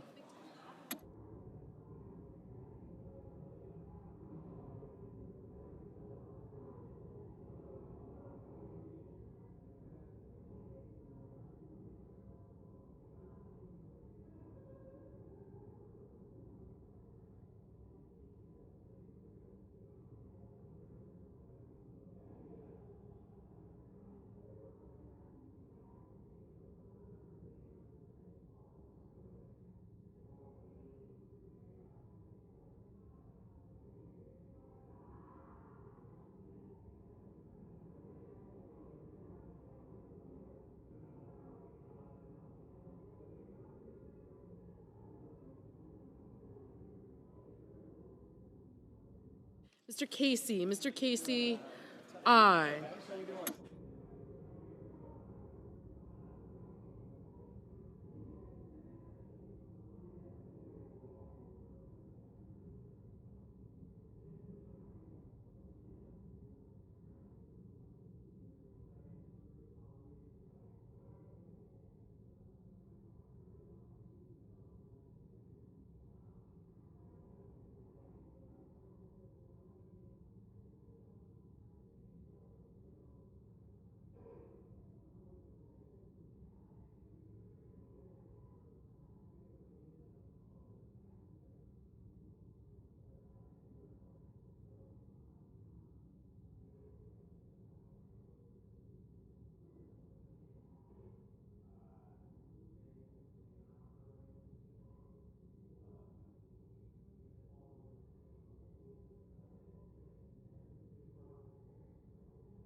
Mrs. Britt, no.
Mr. Hawley. Mr. Hawley, no.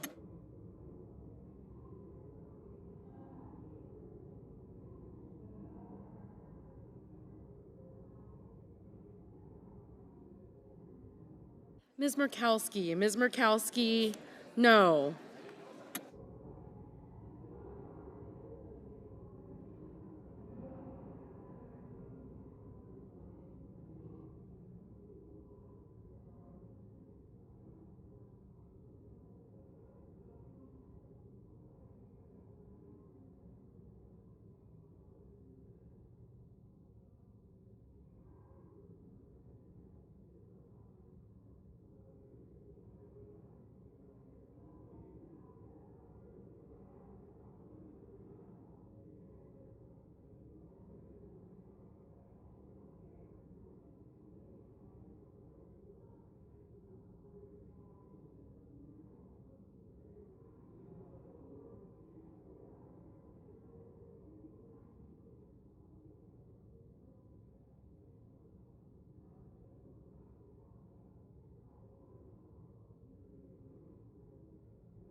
Mr. Sullivan. Mr. Sullivan, no.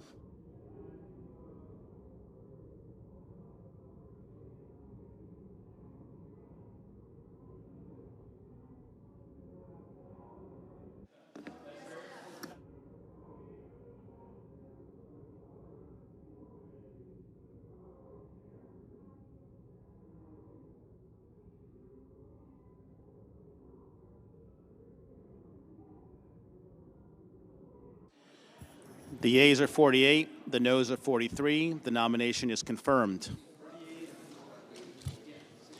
Under the previous order, the motion to reconsider is considered made and laid upon the table, and the President will be immediately notified of the Senate's action. Mr. President, Senator from Arizona. on behalf of the Majority Leader, I ask the Chair to execute the order of November 20th with respect to the Murphy nomination. The clerk will report the nomination.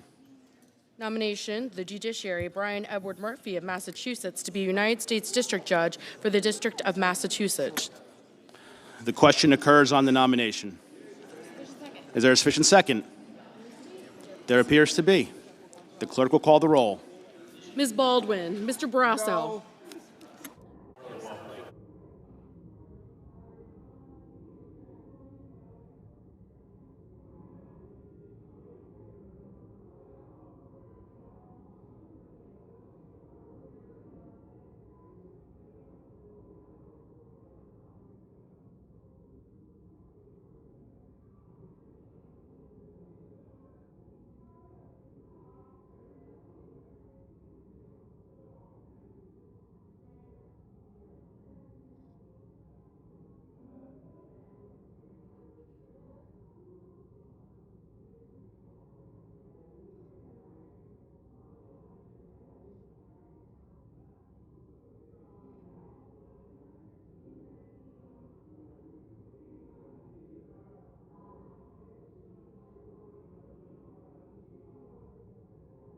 Mr. Bennett, Mrs. Blackburn, Mr. Blumenthal, Mr. Booker,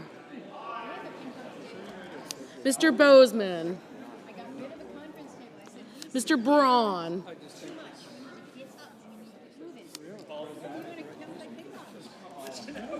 Mrs. Britt,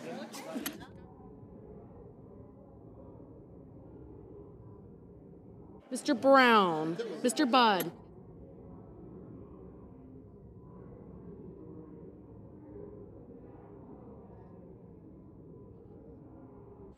Ms. Butler,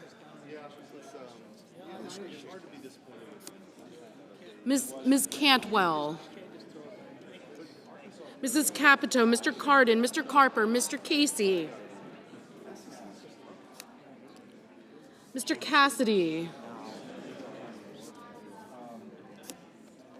Ms. Collins, Mr. Coons, Mr. Cornyn, Ms. Cortez Masto, Mr. Cotton,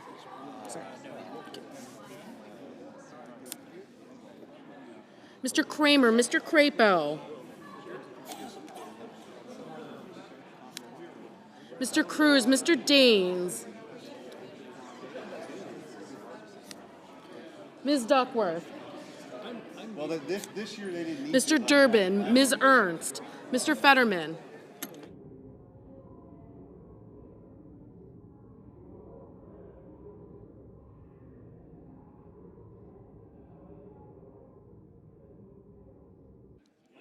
Mr. Fetterman, Mrs. Fisher, Mrs. Gillibrand, Mr. Graham.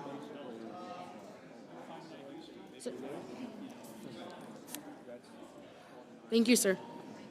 Mr. Grassley, Mr. Haggerty, Ms. Hassan,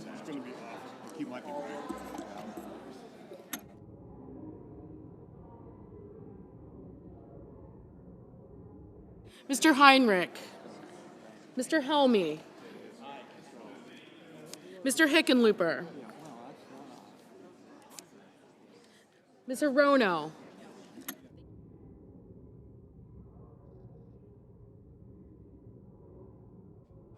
Mr. Hoven, Mrs. Hyde-Smith, Mr. Johnson, Mr. Kane, Mr. Kelly, Mr. Kennedy, Mr. King, Ms. Klobuchar, Mr. Langford, Mr. Lee, Mr. Lujan,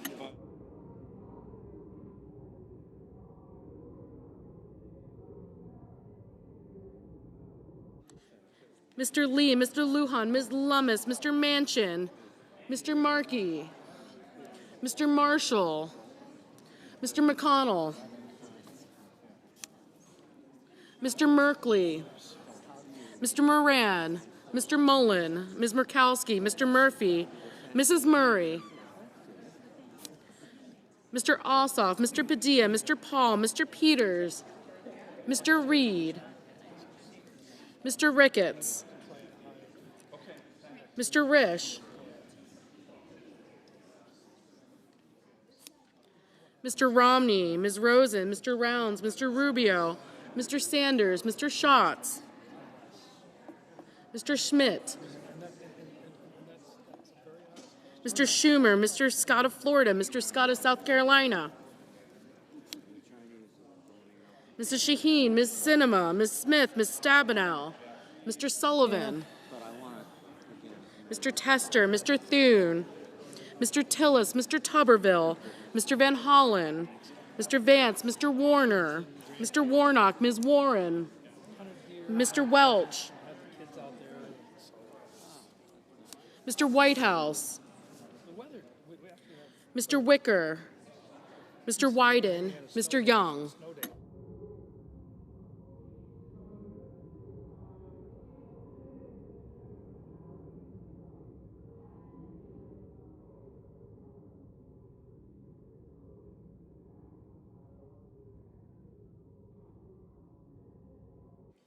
Senators voting in the affirmative: Bennett, Blumenthal, Booker, Brown, Butler, Cantwell, Cardin, Carper, Cortez Masto, Duckworth, Durbin, Gillibrand, Heinrich, Helmy, Kane, Kelly, Klobuchar, Lujan, Padilla, Reed, Rosen, Schatz, Shaheen, Smith, Van Hollen, and Welch. Mr. Murphy, aye.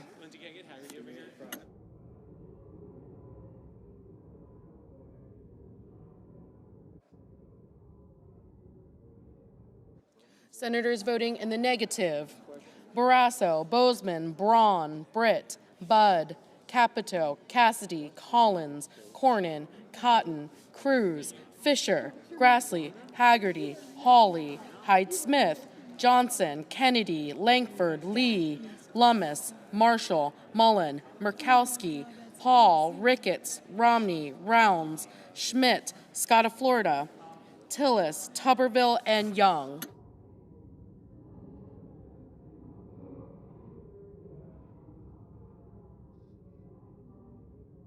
Mr. Moran. Mr. Moran, no. Mr. Coons. Mr. Coons, aye.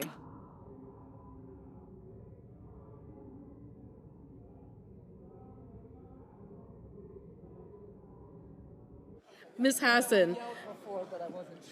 Ms. Hassan, aye. Mr. Crapo. Mr. Crapo, no. Mrs. Blackburn. Mrs. Blackburn, no.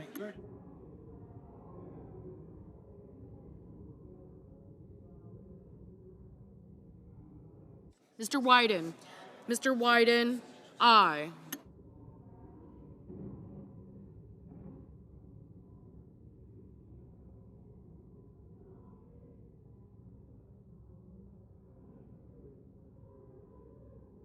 Ms. Hirono. Ms. Hirono, aye.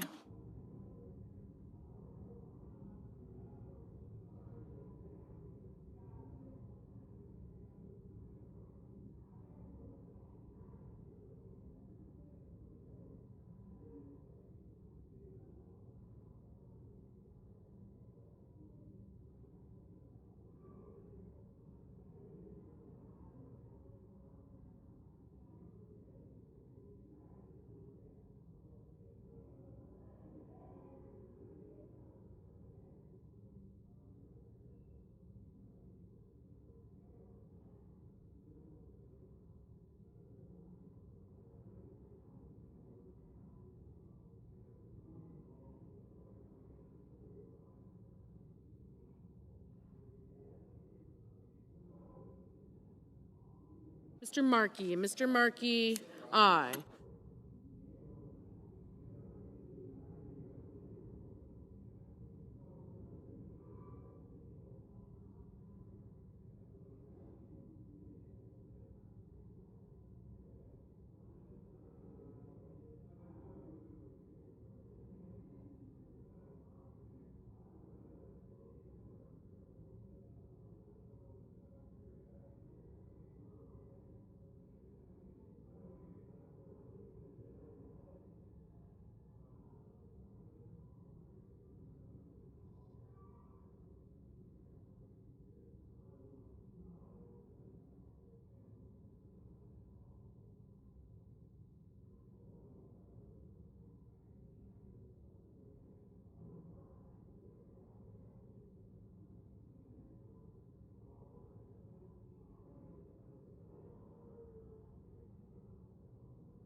Ms. Ernst. Ms. Ernst, no.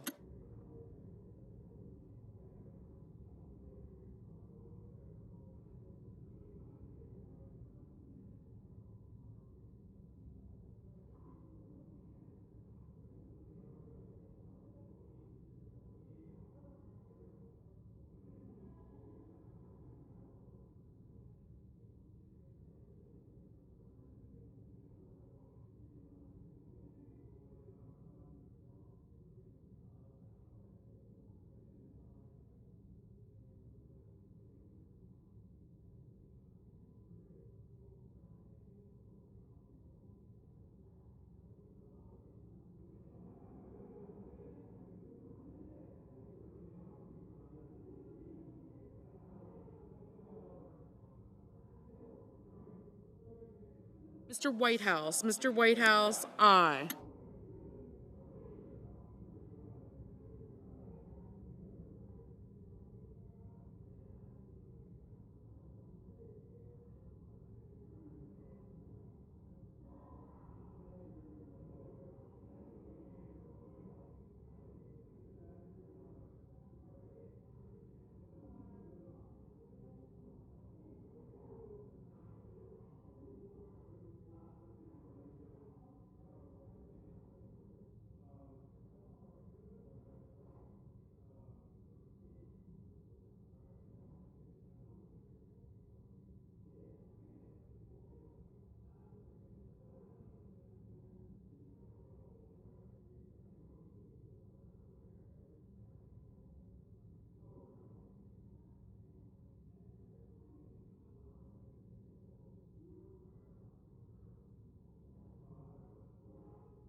Mr. Sullivan. Mr. Sullivan, no.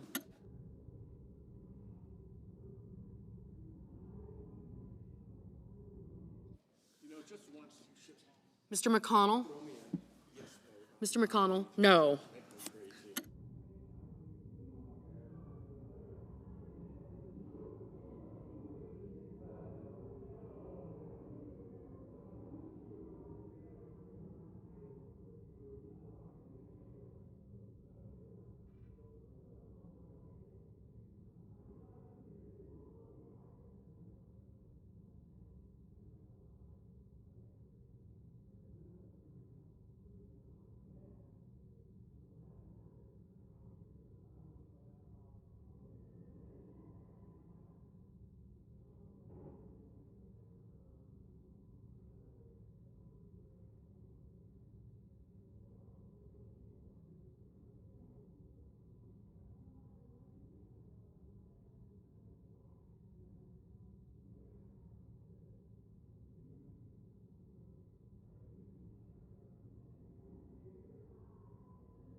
Mr. Casey. Mr. Casey, aye.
Mr. Hickenlooper. Mr. Hickenlooper, aye.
Mr. Tester. Mr. Tester, aye.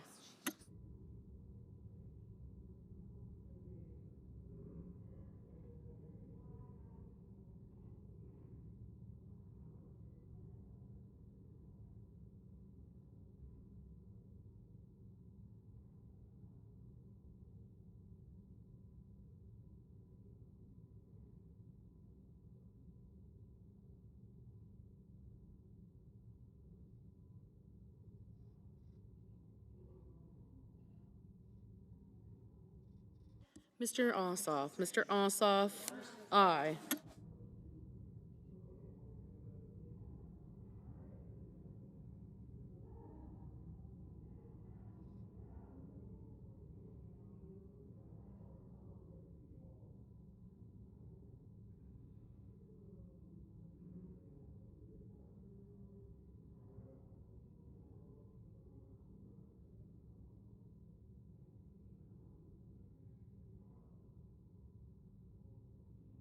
Mrs. Murray. Mrs. Murray, aye.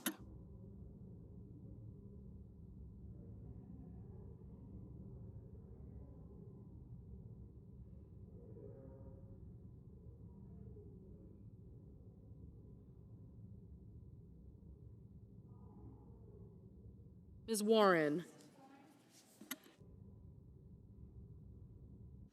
Ms. Warren, aye.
Ms. Baldwin. Ms. Baldwin, aye.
Mr. Hoven. Mr. Hoven, no.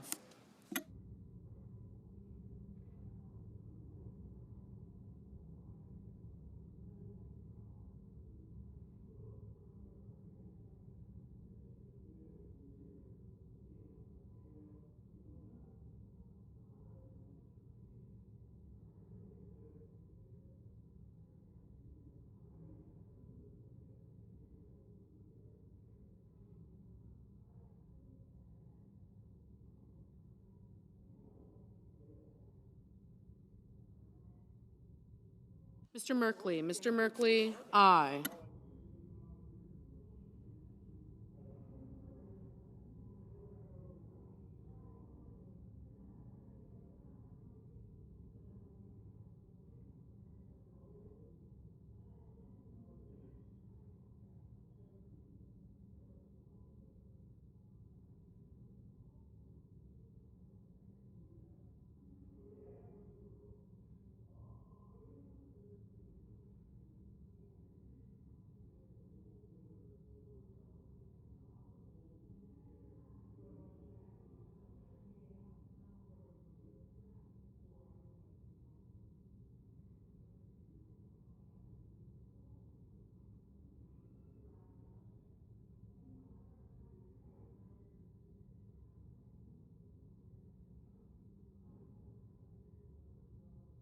Mr. Scott.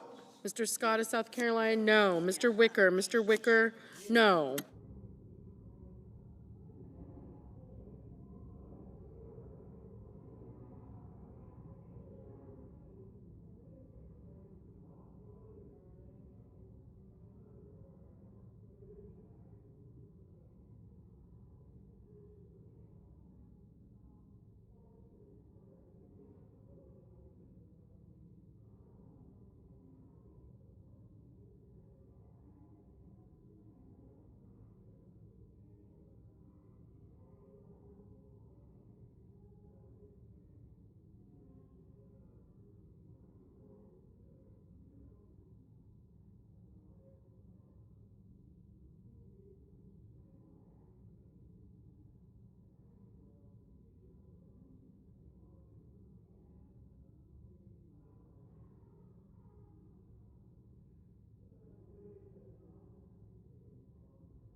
Mr. Schumer. Mr. Schumer, aye.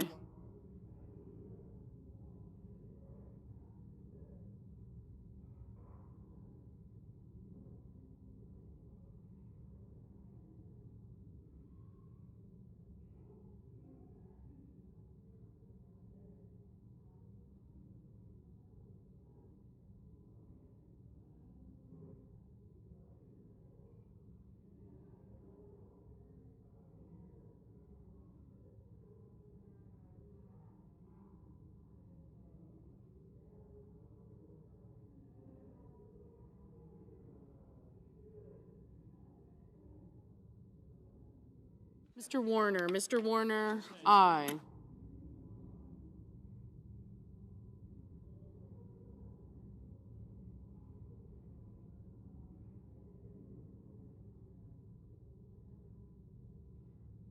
Mr. Peters. Mr. Peters, aye.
Mr. Daines, no.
Mr. Sanders, aye.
Mr. Warnock.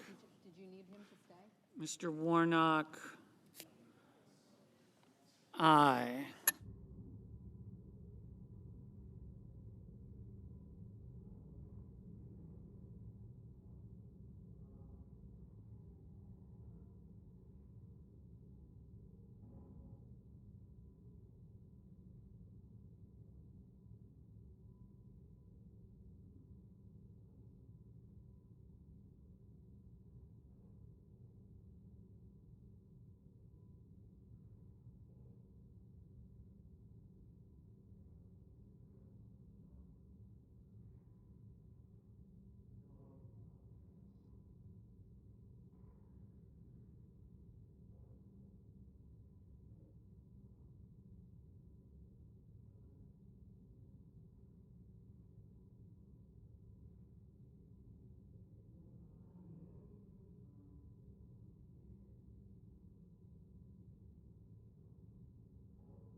Mr. Graham, no.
Ms. Stabenow, aye.